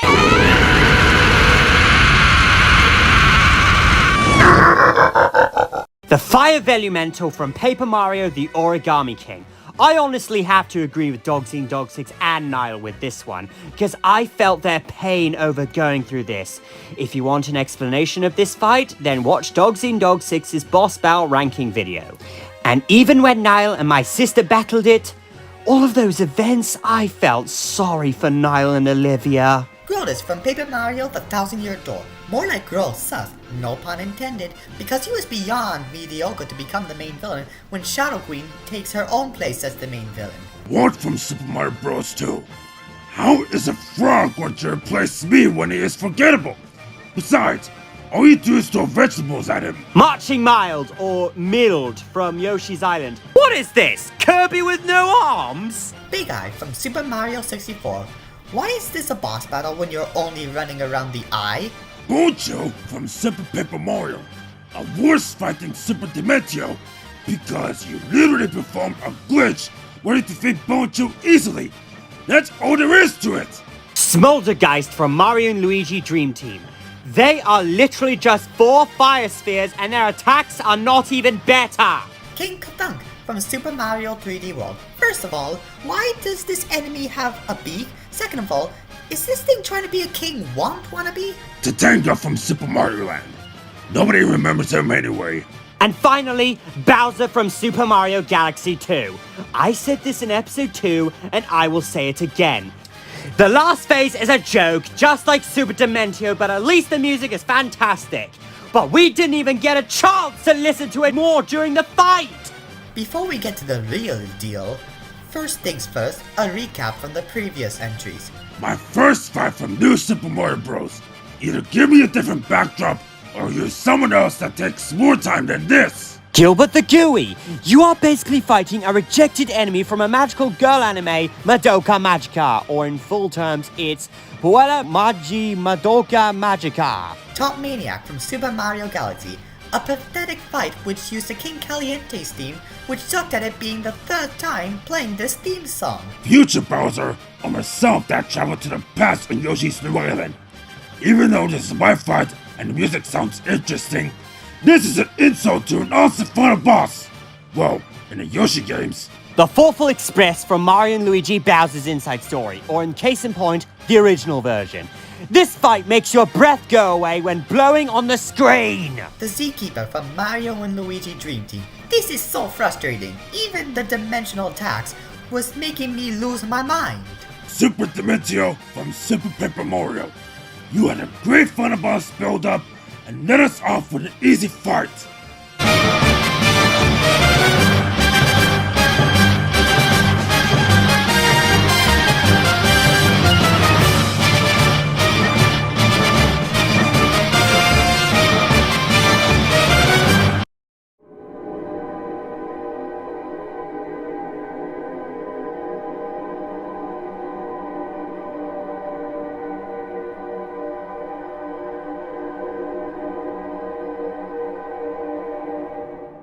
If you guys played Mario & Luigi Partners in Time, you know terrifying experiences, especially how fearsome it was fighting Elsa Princess Ruby herself as the final boss. But it was at this moment that after all you have been through, after all those great build-ups after you beat the final boss at the building of the ending, we experience the worst part of the game as a whole. And that is the actual final boss of the game, which is what we're going to talk about for the #1 worst segment! Oh boy, you thought things couldn't get any worse. Never mind. I'm going to scream out that boss's name because we're about to enter my second most loathed video game villain, aka my second most loathed final boss of all time, aside from Metal Robotnik, of course.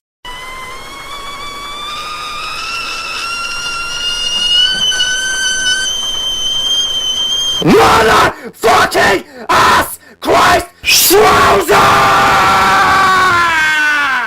Allosaurus had never seen such bullshit before. Look, you pulled some really lame stunts, but this is just mortifying! Every single boss earlier from the worst list had at least one redeeming quality. Schrouser has absolutely nothing going for him! And do you want to know what was so abysmal about this fight? Well, easy answer! Everything! And no, we are not using Bowser's battle theme from Partners in Time because of how pointless the music was as a final boss after we already fought Elder Princess Ruby with our awesome orchestrated final boss theme!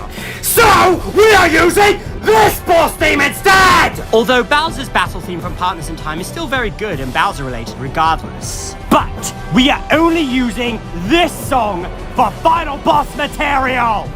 We are using this just because of how epic this song sounds! But fucking hell! Why is Schrouser the actual final boss? Bowser was the most repetitive final boss in every Mario game, and I'm sick and tired of Bowser being the finale of the end of the game! It's disgraceful, said Gordon. Disgusting, Put in James. Despicable, Finished Henry. Oh, the indignity. My god! They should have just leave off Elder Princess Ruby as the final boss of the game, but nope, they had to screw up that ending with an extra boss fight that has Bowser resemblance to the final boss in the way. I mean, really, nobody asked for this. Nobody! And yet you had to put him in? What were you thinking? I need to put my foot down to say this. But whose idea was to eat that shrimp mushroom anyway? That mushroom tasted like the back of the cheap fish market. all that discussing this just to become this? What does that have to do with anything with my colors? I mean, yeah, I do need to have something stronger up my sleeve when for your Mario Green Stash. But I'm letting this shoot curse off of a fight! Wow. Fucking wow. I still can't wrap my head around how one boss went such lengths to do everything wrong. Stage, design, battle, build-up, and even music. Shrouzer fails in every single category. I haven't even started talking about this disgrace of a final boss. Design, absolutely putrid and lazy. They take Bowser, paint it in purple, and put the Elder Princess Shroom's ghost on it. Stage? What stage? Bowser just shows up out of nowhere in Peach's castle and turns into this. And the backdrop doesn't even change. The setting is extremely unfitting for an epilogue boss. It's just Peach's castle, but with no change. Not even a hint of purple. The fight with him is a total joke, and absolutely effortless. I don't know what pisses me off more. This President Cooper, at least President Cooper's relatively terrible, I'll give them that. Or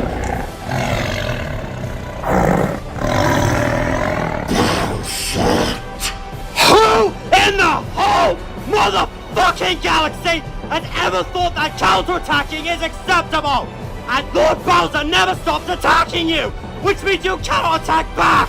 It's just dodging and countering fireballs, which are easy to avoid.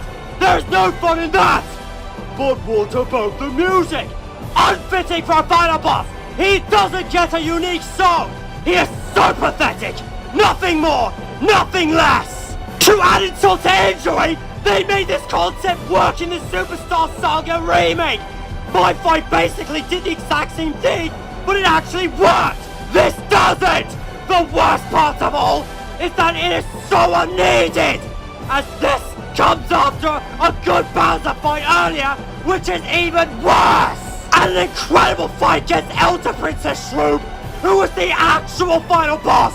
But this is shoehorned in to the game to continue the trend of Bowser being the final boss in a Mario and Luigi game, either possessed, copied, enhanced, or fused.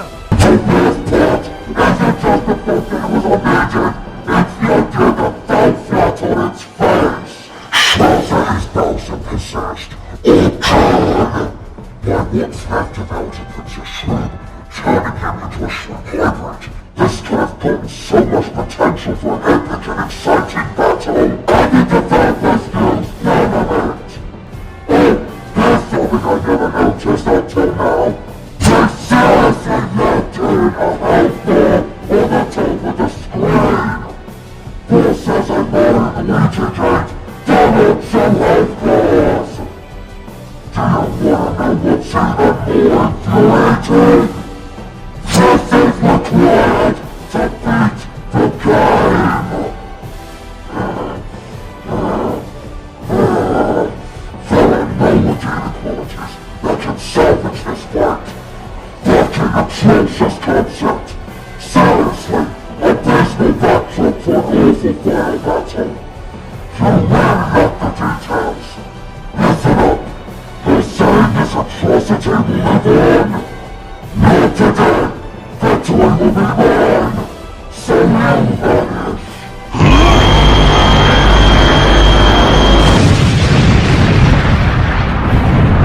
They sleep in eternally in the dark palace embrace. And that's the perfect summary of how god-awful Shrouzer is! Let's recap. The design, Bowser flashing purple with Elder Princess Shroom's ghost above his head, is hardly an intimidating design for a final boss now, is it? The choice of attacks, really lame, and each one can be a program to attack himself. And who programmed the boss battle that revolves around counterattacking? Who does that? Yeah, it really is no wonder that Bowser is thrown into the ending for no reason, but assume that he fell into a time hole that took him back to the present and arrived back at his castle scratching his head in confusion. So yeah, this battle is bad, and you losers should feel bad. So overall, Shrouzer and the fight itself is completely unacceptable and very unnecessary! And you cannot attack! Why the hell do we get a fight where we are not supposed to attack? Oh, and the fight itself is Absolute abysmal! Bowser. Read your full battle monologue for me, will you? With pleasure. Hey, listen here. From now on, you guys get no chance to attack. I'm gonna find you with an attack barrage, baby. Enjoy. Sorry, no attacking. You can't dodge them all. Who the fuck are you to be in charge? Telling us what we cannot do! You're this pointless orangutan shit! And why are we even gonna listen to your commands, even though this fight is completely easy to deal off with? I mean, you are only shooting fire at us while we are dodging them and hitting them back, while the fire is aiming at Elder Princess Shroop's ghost, dealing off damage while there's a health bar on the top of the screen, showing us how pathetic and weak you are gonna be even though we are not allowed to attack at all! Also, what is with Shrouzer's design? It's just Bowser that ain't a superstar item, just like Mario does! The design could have been better, accurate, and official! Like this, for example. This was made by DED6. To make an accurate Shrouzer, he changes the colors to the colors of Shroops to make Bowser look like a Shroop hybrid! This could have worked! I have fixed solutions. Either you don't use Shrouzer at all, or if you are going to use Shrouzer, I have more fixed solutions. If you're going to have Shrouzer as the final boss of the game, use DED6's design of Shrouzer and have a better battle background other than just using Princess Peach's castle as a battle background. And oh, I even have a better fixed solution. If you're going to use Shrouzer, put Shrouzer as either a secret boss, a boss before you fight the Shroop sisters, or have him during the Elder Princess Shroop fight. It really was not that hard. Oh, get ready because I'm about to mock the developers for what they were thinking when they were deciding to add this piece of garbage shit. This is so amazing. Elder Princess Shroop makes up for a good fight and an awesome final boss. Now it's time to work on the ending. No more fights. Actually, we're gonna add one more boss in the game. This fight is technically gonna be Shrouzer, so Bowser will technically eat the Shroop mushroom and then change his body as his colors swirl around as Shrouzer. And he will be the only one to attack and the players cannot attack at all. You know what? This is perfect. Let's ruin the epic Elder Princess Shroop fight, which can be the end of the world if you lose by putting Shrouzer. Everyone loves Shrouzer. Let's make Shrouzer the true final boss instead of Elder Princess Shroop. Everyone will thank us for that this time. Let's do this. What is wrong with you? That's bad. That's bad. That's bad. That's bad. Well, no the fuck we don't! I cannot believe you added this existing boss just to ruin the ending! Elder Princess Shroop was a good enough boss to end the game! Also, during the ending of the Elder Princess Shroop V2 mashup premiere, there's this one person who keeps yelling out that we need Shrouzer, we need Shrouzer. You can't see them now for some reason, but it did happen. If you think what I'm about to say to that commenter was actually harsh, then I apologize. But what I need to say needs to be pointed out. Wake the hell up and realize that Shrouzer is filler and it should never exist! Look, we respect opinions on people liking Shrouzer, even some people with opinions on Shrouzer being better than Elder Princess Shroop. That's fine, all power to you. But because Shrouzer got me, Mario, and Bowser mad here, don't say that we need Shrouzer in this channel because we hate, no, despise Shrouzer, and putting Shrouzer in our version of the lore isn't happening. So stop asking us to put Shrouzer. We are putting Shrouzer in this episode to rant on how bad he is. Oh, and because of the stupidity this boss fight was, we worked on the extended version of the We Don't Talk About Bruno parody, We Don't Talk About Shrouzer. Because, really, we always say Elder Princess Shroop is the final boss of Partisan Time, not Shrouzer! Shrouzer is non-existent! Ahem! We don't talk about Trouser, no, no, no. We don't talk about Trouser, but This is poorly designed, are the ultimate mind, and you call this the true final boss. This boss is pointless, as it does nothing but disappoint us. Terrible from a story point of view, this is not for you. Sadly, you cannot attack back. Relies on counterattacking. This fight just received a lot of flack. A challenge lacking. This should not be in the game. What we get is really, really lame. We don't talk about Trouser. No, no, no. We don't talk about Trouser. Only seeking as a Trouser all I'm not attacking. I can always see him sort of causing much havoc. I associate smashing epic fight falling sand. Shh, shh, shh. It's a giant pain in the arsehole fighting. Such disgrace to an epic ending. Adding in a boss fight nobody understands. No one understands. Lazy design, color swirling on this uncultured swine. This boss needs to be gone. Yes, we'll hunt it down. Remove this fucking clown. We don't talk about Trouser. No, no, no. We don't talk about Trouser. We heard rumors that Trouser will kill it all and dead. Ruining a great epic ending, just like Ludwig said. The fact that we cannot attack makes me want to lose my mind. Your fate is sealed when you are damn blind. God told me that I'd beg to gain strength to deal off with this waste of a boss. God told me that my power would grow with anger since I am very cross. God help us not think of this crap. We've been told that the pathetic ways will have just gone extinct. But at what cost? I wanna suck Trouser right now. I wanna fucking suck Trouser right now. Let me at him now. But Trouser, yeah, about that Trouser. I really need to tell you about the Trouser. Get it out of my existence, Trouser. We all know it's pointless here. No purpose here.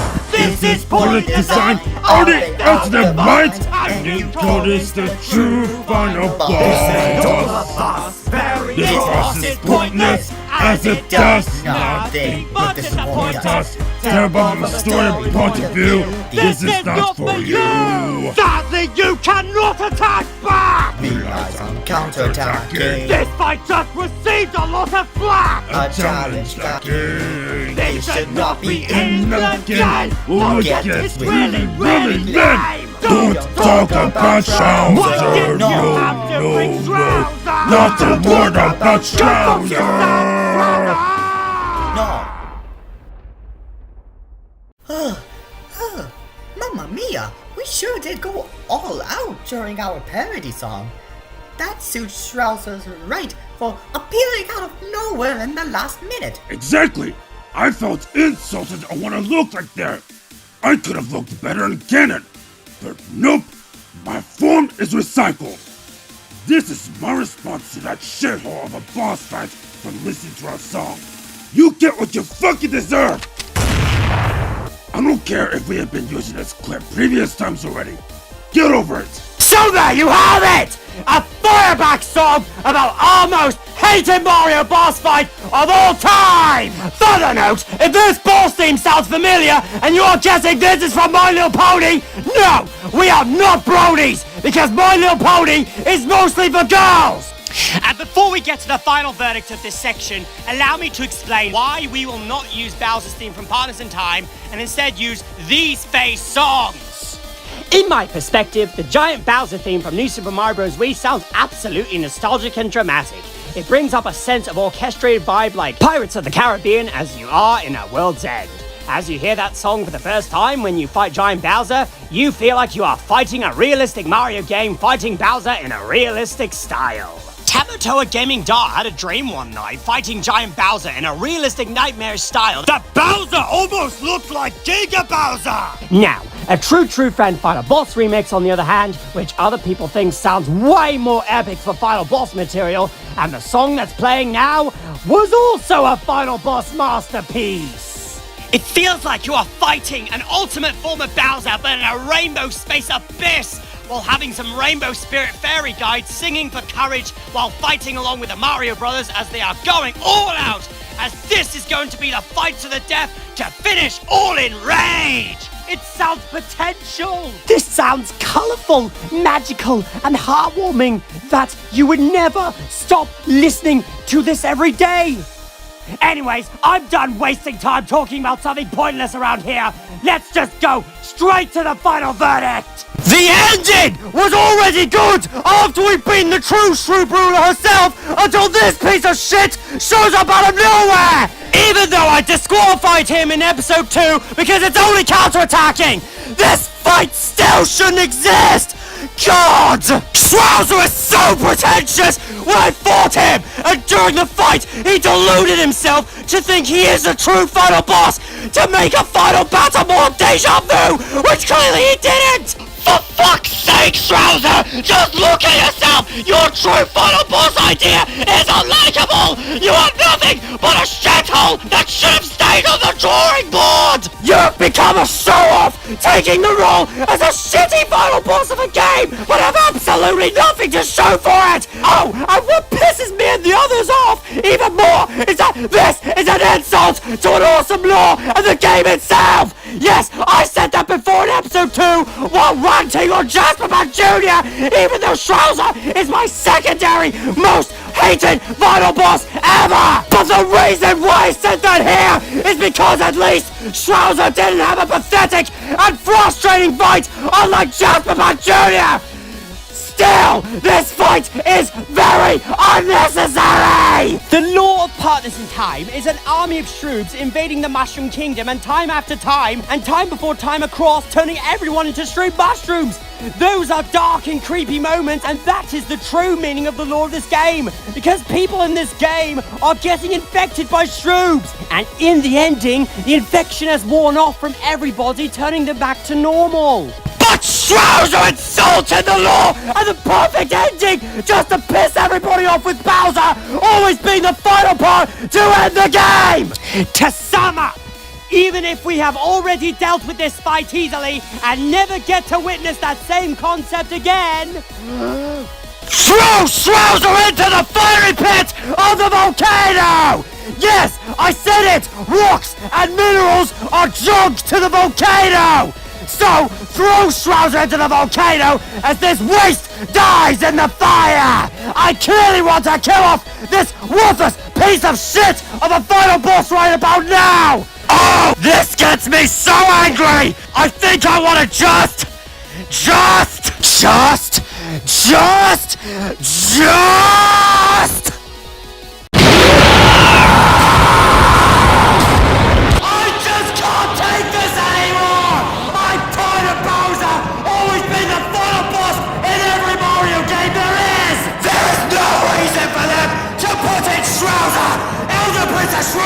was already a good enough final boss to end this invasion with!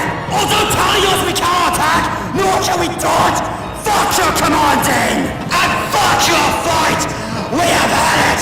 And we are done with this! Do you hear me? His fight is too easy to deal off with!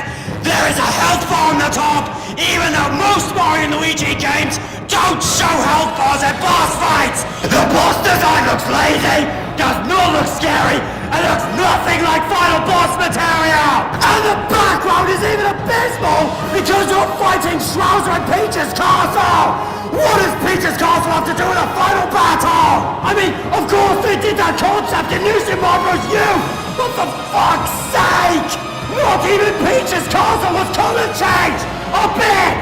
And all Shrouzer is doing is just shooting fire at us and nothing else! Not even new attacks or techniques he can't even think of! Well, you can just go back to the drawing board! And the music is very unsettling! That fight music for Shrouzer was a battle against the two Bowsers, both past and present. So why use it again, even though that sword was not final boss material? So now I'm pissed off! Mario is pissed off! Bowser is pissed off! The Legion of Stationery is pissed off! Even my sister Olivia is pissed off at this fight! I am already pissed off! I hate Trouser! I hate him! I hate him! To the developers on whoever had an idea for putting Trouser for no reason! I will never forgive you fuckers for ruining a perfect ending to an awesome ending of a masterpiece of a Mario game! So now I'm mad! I'm really, really mad! And now it's time for you to experience my new form! Hybrid Warlock Olly! What's happening? What's going on? We need to back away, Mario. I think Olly's getting ready to do something.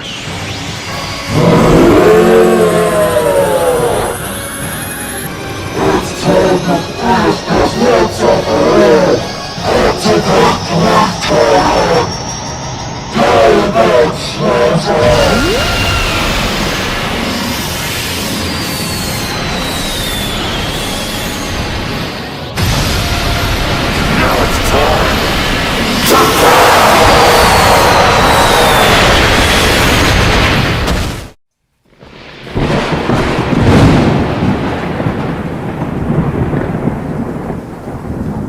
Boss Battle developers. Once again, we've done it! Trouser is so far the best final boss in the Mario RPG game lineup! What with our wonderful editing work, instead of using other characters for final bosses other than Bowser. And the next game Alpha Dream is making is Bowser's inside story. And there's only one way to make the Mario and Luigi games the best out of them all. What we need is a spin-off!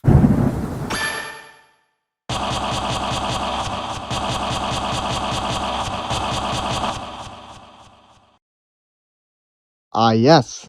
But what character should we use? Peach? Bowser? Kamek? Oh, no, none of those boring characters. What we need is a crossover spin-off of the best Mario character of the Mario 1993 movie of all, President Koopa.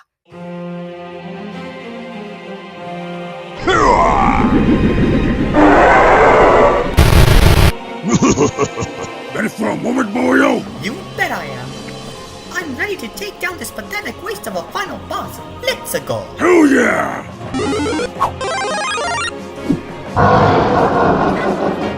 Huh?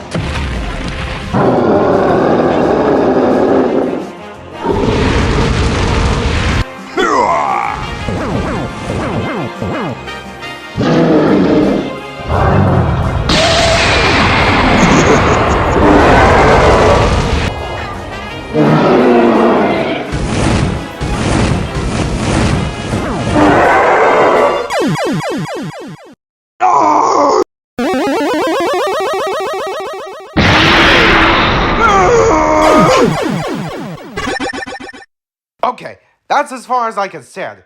That is, without a doubt, one of the worst and stupidest ideas I have ever heard of in my entire life. Even if that Mario 1993 movie was a guilty pleasure, nobody likes your ideas.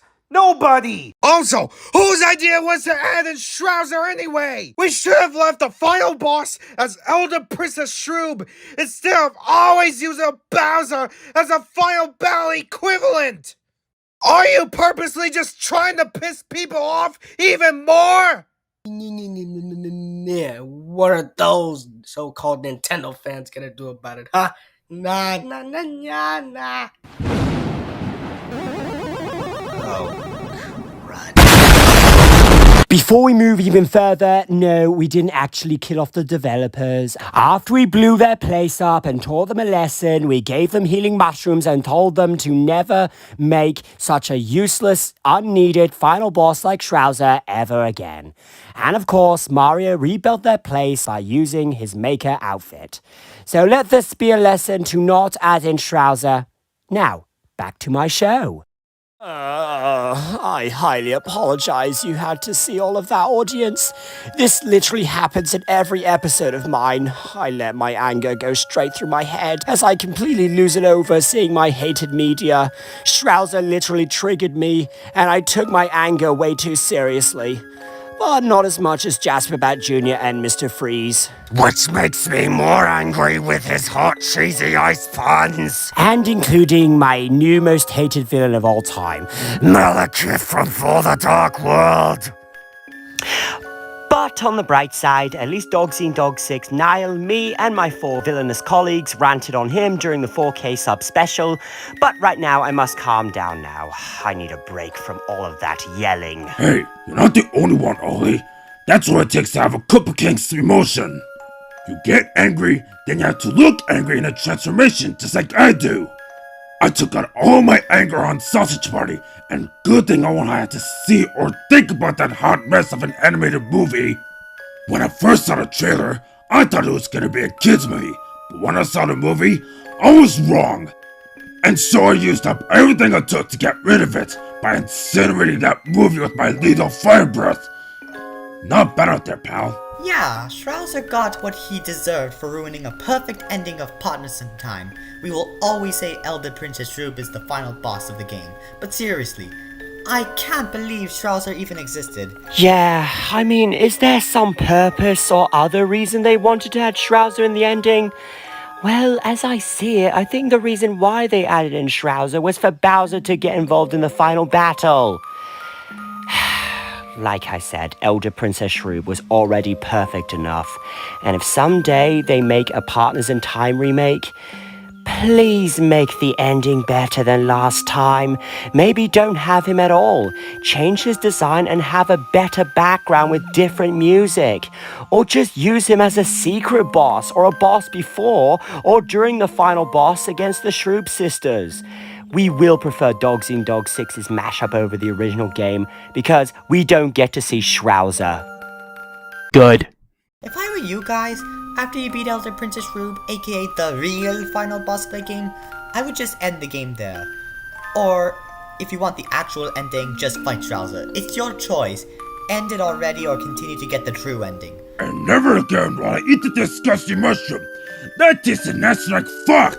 Oh, and don't forget Surf's Up 2. Since you guys were talking about your hated movies, even though this episode has to do with Mario bosses. Yeah, and Surf's Up 2 as well. Also, Velma's worse than Surf's Up 2 now. Anyways, that's enough talking about our hated movies as I feel much better now. All my anger has worn off and I'm ready to continue. But before we review the best boss battle in Mario history, it's time for some honorable mentions! My giant battle for Mario and Luigi Dream Team. Honestly, this is my all-time favorite out of all my giant battles with Mario. Count Bleck from Super Paper Mario. He should have been the final boss of the game because of how challenging his attacks can get. Brobot from Super Paper Mario. I find him the most challenging fight in my opinion on that adventure. King Olly from Paper Mario, the Origami King. I have to tell you, bud, you did put up quite a challenge against me and Mario. Thanks! Anyways, Meowser from Super Mario 3D World, to the top of the tower in a giant rainstorm while fighting a badass feline beast form of Bowser. Fury Bowser from Bowser's Fury. Holy shit, Bowser has turned into Godzilla. My fight in New Super Mario Bros. Wii. At least this is more challenging than my fight from the original DS version. The Shroob sisters from Mario and Luigi Partners in Time, both being Princess Shroob and her older sister. The invasion must end. We must kill the culprits who are responsible for Shroob infections. Shiny Robo Bowser from Mario and Luigi Paper Jam. Even though Bowser was the final boss here, which is getting tiresome, this was enjoyable, and especially the awesome final boss theme. Dark Bowser and a Dark Star Core from Mario and Luigi and Bowser's Inside Story. Don't look at me, we would have put him in number 1, but the reason why I had to put him here is because of 2 reasons. 1, the 3DS remake was such a downgrade, and 2, King Olly and Olivia praised him in episode 2. If you want a full explanation of this boss, then watch episode 2, will you? Cursor for Mario and Rabbids Sparks of Hope. I'm not explaining this one to those of you who haven't played Sparks of Hope yet, but all I can tell you is that Cursor is a well-written demon villain. Black Bowser from Paper Mario Color Splash, an amazing inspiration to Venom from the Spider-Man series. Well, not really an inspiration, but reminds me of Venom. And now, time for recap. Wario from Super Mario Land 2, 6 golden coins. A fight against Mario's rival for the first time. Donkey Kong from the Mario vs. Donkey Kong series. Just like the good old days ever since my first debut. My ultimate fight in Super Mario 64. Fighting this guy in a battlefield up high. Wait, was that a wrong moment? Bowser from Super Mario Galaxy. An awesome final battle, but in space. Calculated Soul from Mario and Luigi Superstar Saga. We almost died before we fought her, but at least we got through this. Shadow Queen from Paper Mario The Thousand-Year Door. I wasn't there, but I heard that this is much better than Super Dimentio. Scissors from Paper Mario The Origami King. Beware, because scissors will slit your neck.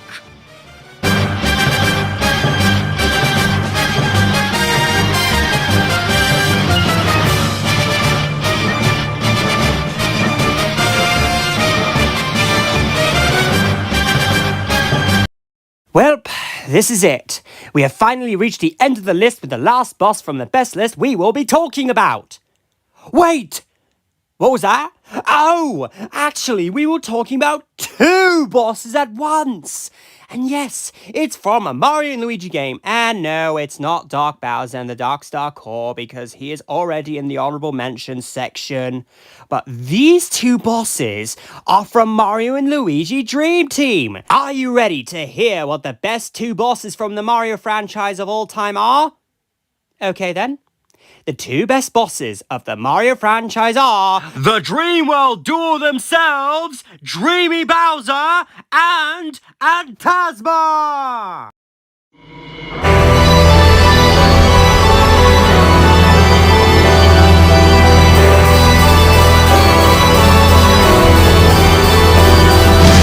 We are starting off with Dreamy Bowser as we want to save the best for last later. I will ask why later, but right now let's get to the fun stuff with this epic fight against the Dream God. Bowser really knows what he's doing now here in this fight. Yeah, Olly, you tell him. After Bowser betrays Antasma, claiming that he himself is the only one to gain the true power of the Dreamstone and the Neo Castle, he was about to consume himself to the Dreamstone to become the most powerful being in the universe by granting a wish on the Dreamstone to make the Mario Brothers disappear! But then he failed to do so because Starlo and Princess Peach are using their powers against Bowser, not letting him go any further, but was also told to destroy the Dreamstone to foil Bowser's plan once more. And so they listened to Dreamber and finally destroyed the Dreamstone at all costs. But wait! Bowser isn't done yet! He inhaled the fragment and holy fucking shit! Look at his changes! I should use that form much often. Look how sick I look. Now that's my true color swirl on my body unlike Strauser.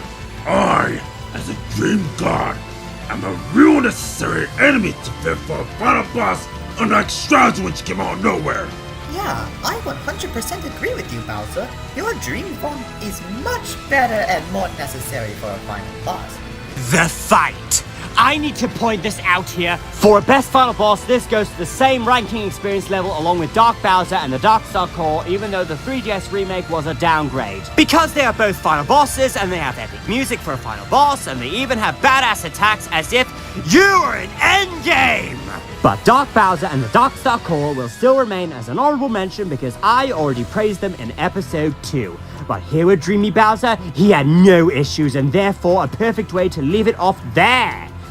Although his attacks can be repetitive, mostly his airship attack, but it's still phenomenal regardless! This is where it's at!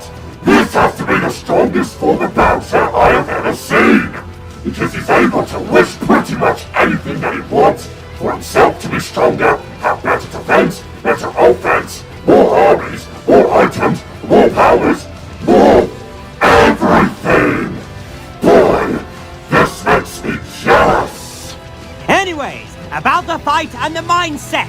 During the final battle with Dreamy Bowser, the Neo Castle's colors are swirling into rainbow colors, which is absolutely beautiful to experience. Even Dreamy Bowser's pretty looks. I just want to stare at his rainbow colors and the castle's rainbow colors for hours. Oh, and even his attacks can change color to rainbows as well. It's a rainbow miracle, my main dudes and dudettes.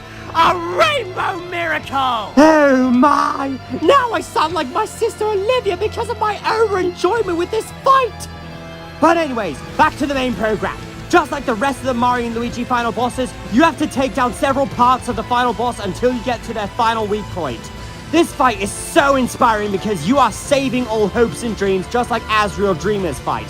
Well, not exactly the same fight as Azrael's, but I want to say the Super Mario equivalent to Azrael Dreamer. Dreamy Bowser is yet another case where Lord Bowser is just twisted to be unique. Not only does Dreamy Bowser have multiple paths that hinder your progress, but he really doesn't have any inherently unique attacks. Fire, punches, minions, it's all there, but it's twisted in such a unique way that it makes the fight all the more fantastic. Even his arms can do tricks to the Mario Brothers, like his left arm grabbing Mario as Luigi has to save him, or vice versa. With the power of the Dreamstone on his forehead, he brings out a multicolored airship along with his rainbow minions and everything else. But the airship attack does look and take a lot of perfect teamwork. By the way, this airship attack is called the Shy Guy Air Tub DX, or Deluxe. While Mario is on the airship beating down the minions and the airship, the Bowser head on the airship tries to shoot fire flames at Luigi as he has to dodge while getting chased. Oh, and after the airship was destroyed, Mario is in a bubble as Luigi has to catch up with the bouncing bubble with Mario inside it. And that is where Bowser epically grabs Mario, not letting him go. Luigi has to save his brother. To do that, he has to attack Bowser's left arm so that he can let go of Mario. Don't even think about defeating Dreamy Bowser immediately, because if you do, he will cover his head as a sign of defending himself.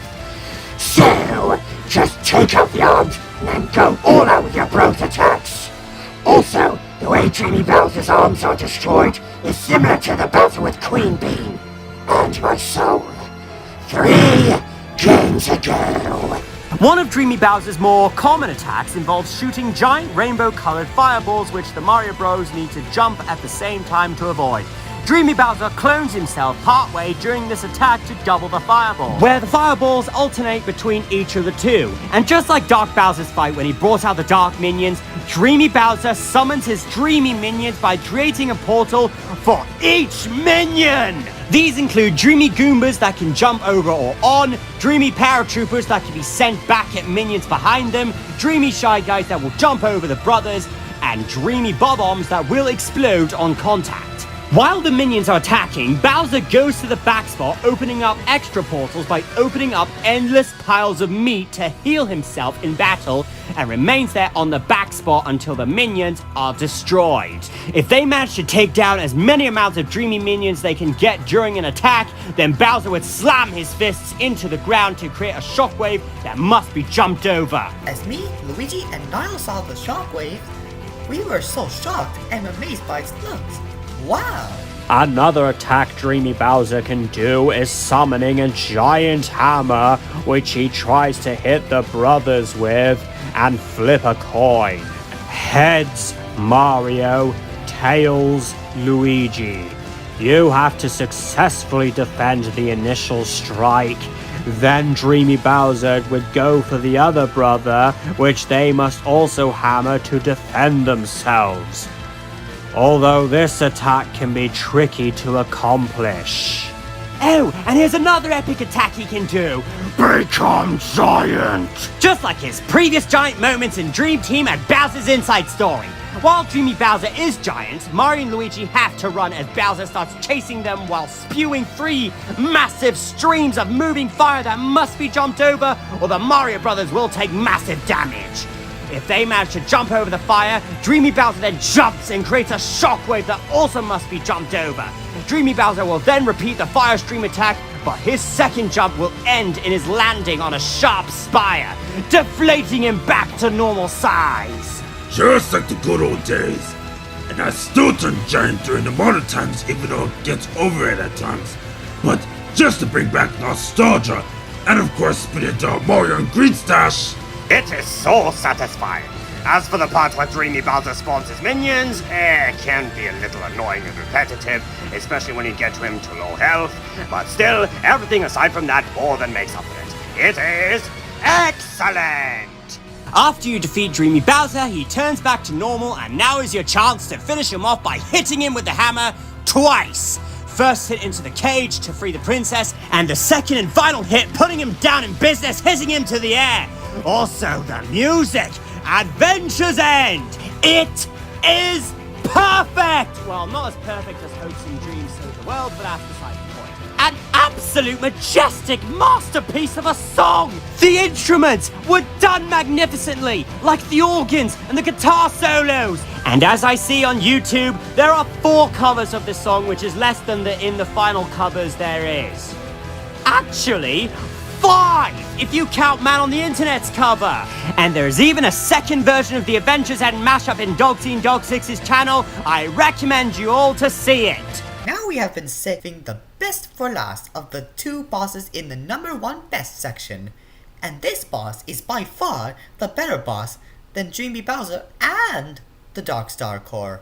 Get ready for the King of Bats himself, Phantasma!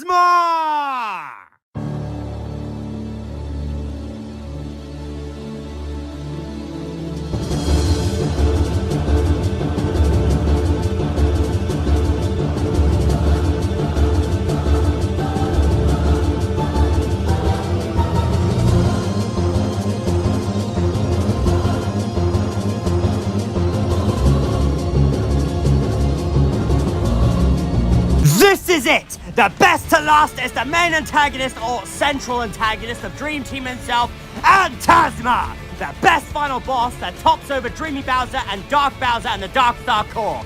He's not actually the final boss, but he is the final boss of the Dream World, but not the final boss of the game. Anyways, this fight is absolutely well developed, and the reason why Phantasma takes himself as the best villain of the Mario franchise, perhaps even better than Scissors!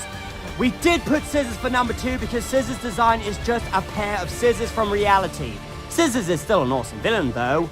But when it comes to Phantasma's design, it's villainous and badass! Look at him! His design looks like a fusion of Black Hat from Villainous and Margus from Chrono Trigger! I love it! Wow, this guy is threatening. Sure, a purple bat isn't threatening, but this? Well, if you played the game, then you know what we're talking about. And he's back again by teaming up with Lord Bowser, powering him up, and later on near the end, he gets betrayed because Bowser has had enough of being used time and time again. So he abandons him and steals the Dreamstone for himself. So that means Phantasma will kill Mario and Luigi, and then eventually kill Bowser as an act of revenge. And he would have conquered the world after that. So when Phantasma attempts to finish the job, it is perfect. Let's get ready to rumble! So you go into the Dream World, and this is where the fight begins. The final fight against Phantasma and his battle form as Dreambert and Dreamy Luigi come for your assistance. Also, about the background, this is very artistic because when you are fighting a Dark Lord, you fight him in a very dark and evil area. And this is exactly what it looks like. Before Phantasma unleashes his first attack, he eats 2 Phantasmanchis to power up. Before we talk about Phantasma's moveset, let's talk about the music. This is no question one of the best video game tunes ever made. It is evil, it is sinister, and it is catchy as hell. And the fight itself is spectacular. Alright, let's talk about his attacks. I agree with Chief Chili and the others. Phantasma's battle theme is one of the greatest songs to ever exist. Anyways, now his attacks. His first attack, he duplicates himself into bats flying after you. Yeah, like Cackletta from Superstar Saga. And like that battle from 3 games ago, you have to jump over them to not take any damage. Also, Antasma traps Dreamy Luigi in one of his Antasmunchies. You cannot defeat him without Dreamy Luigi, so you need to save him by destroying one of those Antasmunchies Dreamy Luigi is trapped in. And you also need to destroy all the other Antasmunchies as well, so that Antasma won't heal himself over and over again, or become stronger, but becoming stronger and healing himself in this fight fills you with determination! The Antasmunchies also assist Antasma in 2 of his other attacks. If Antasma takes quite enough damage, he may hang off the top of the screen, raising a shield around him and hibernating to recover health. While Antasma is hibernating, his Antasmunchies will transform into insect-like monsters and will try to ram Mario each turn, lowering his power if they succeed. This attack must be countered with the hammer. After all the Antasmunchies are defeated, Antasma wakes up and resumes the battle. Jumps are not useful for them due to the spikes on the top, so Mario will take damage if he does jump on them when they are in this form. If Dreamy Luigi is freed when Antasma uses this attack, he will flip the screen upside down and makes it harder to counter with a hammer. And here is his last Antasmunchi related attack he can also do. Antasma turns them into spiky orbs as he chases you on the front of the screen. Just like any other boss when you are running, you have to look at where Antasma is going to throw an attack at you, and when to do it at the right moment with the right timing to avoid getting hit. Here, while the Antasmunchies are surrounding you as you run from Antasma, they will eventually merge together and explode, so try not to get hit by that. Also, not only do you have to dodge that attack, but that explosion can also take damage on Antasma as well. He can also trick your mind as well as by cloning himself. With the real Antasma displaying a large electrical orb in his hand, the Antasma clones line up and pull out their hands. This tricks you because, just like Cackletta cloning herself and tricking you which one's fake and which one's real, you are trying to figure out which is the real Antasma. If you see one of the Antasmas throwing the orb at you in the lineup, then that's the real Antasma. You have to deflect the orb back at Antasma to avoid getting damaged critically. That's not the best part. Oh no! In fact, the best part of the whole fight is coming up just about now. Doesn't sound nightmarish to me. I mean, duplicating himself, using orbs, turning into bats. Isn't there anything scarier than that? Oh, there is. And that attack is the best attack Antasma can do, which is the Nightmare Realm. If you take damage from any of Antasma's attacks, Mario has low defense and falls asleep, waking up inside Antasma's nightmare, which our despised media belongs to. While inside Antasma's nightmare, Antasma himself grows into size and starts chasing you down endlessly like any other boss does, as he shoots massive purple fireballs at you. While you're running, there are red portals on the ground which you need to watch out for. If you fall into a red portal, then you would stumble into an abyss full of saw blades! This is something Mario really needs to watch out for because those take real damage for sure. So you better avoid those attacks by tilting your 3DS because saw blades are dangerous because they can slaughter you in half. Also, when you escape the portal hole, the hole will be covered with a web, meaning that the portal was already fallen by Mario.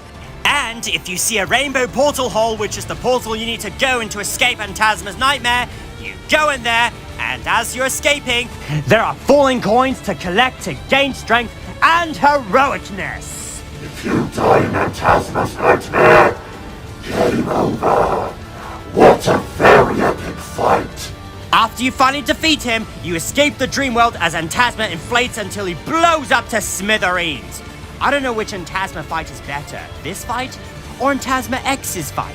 Antasma X's fight was a lot harder than the other Antasma fights in the story game. Antasma X did have the same attacks, but those are more harder than normal Antasmas.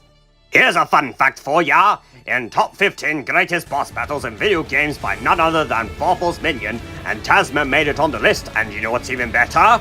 He put him at number 1, and I applaud him for that. to any of you guys who want to experience both the fights against Dreamy Bowser and Tasma, I highly recommend you guys play Mario and Luigi Dream Team. It is such an awesome game that you will love it as much as I do. Nighty-night! Well, that was one hell of a roller coaster! So, audience, did you enjoy our list of our best and worst Mario bosses? If so, then feel free to share your opinions on your list of the best and worst Mario bosses there is in the comments section. So, Mario and Bowser, how did you like this episode? That was very good. I had so much fun being featured for the first time. Yeah, we should do this more often. Give support to the Koopa King himself. And would you guys like to see me and Bowser again in future episodes? If so, then please let us know in the comments section below. Before this video comes to an end, this video is brought to you by Wario's Micro Game Emporium. I just want to say thank you for having me on today's episode, Origami Boy. Wario showed you fun in your show. Remember, catch up with the previous 3 episodes if you haven't, despite some rage-inducing parts. Yeah, it's gonna happen in nearly every episode of the show. Oh, but I don't fucking care, but come on down anyways! See you all next time, losers, and have a rotten day. Also, stay tuned for my next episode of The King Olly Show, because that episode is going to have Count Bleck in it, as we will be talking about the best and worst internet memes of all time. Also, I want to give shoutouts to Tamatoa Gaming Da, the voice of Bowser, and Niall, the voice of Mario, for helping us with this episode. Subscribe to their channels and turn on notifications from their channels. They have appeared in videos of DED6's, especially Origami King the Musical. Even though Niall doesn't make content, he still appears in most of our videos. And especially go subscribe to Tamatoa Gaming Da, aka Super MLG Bro.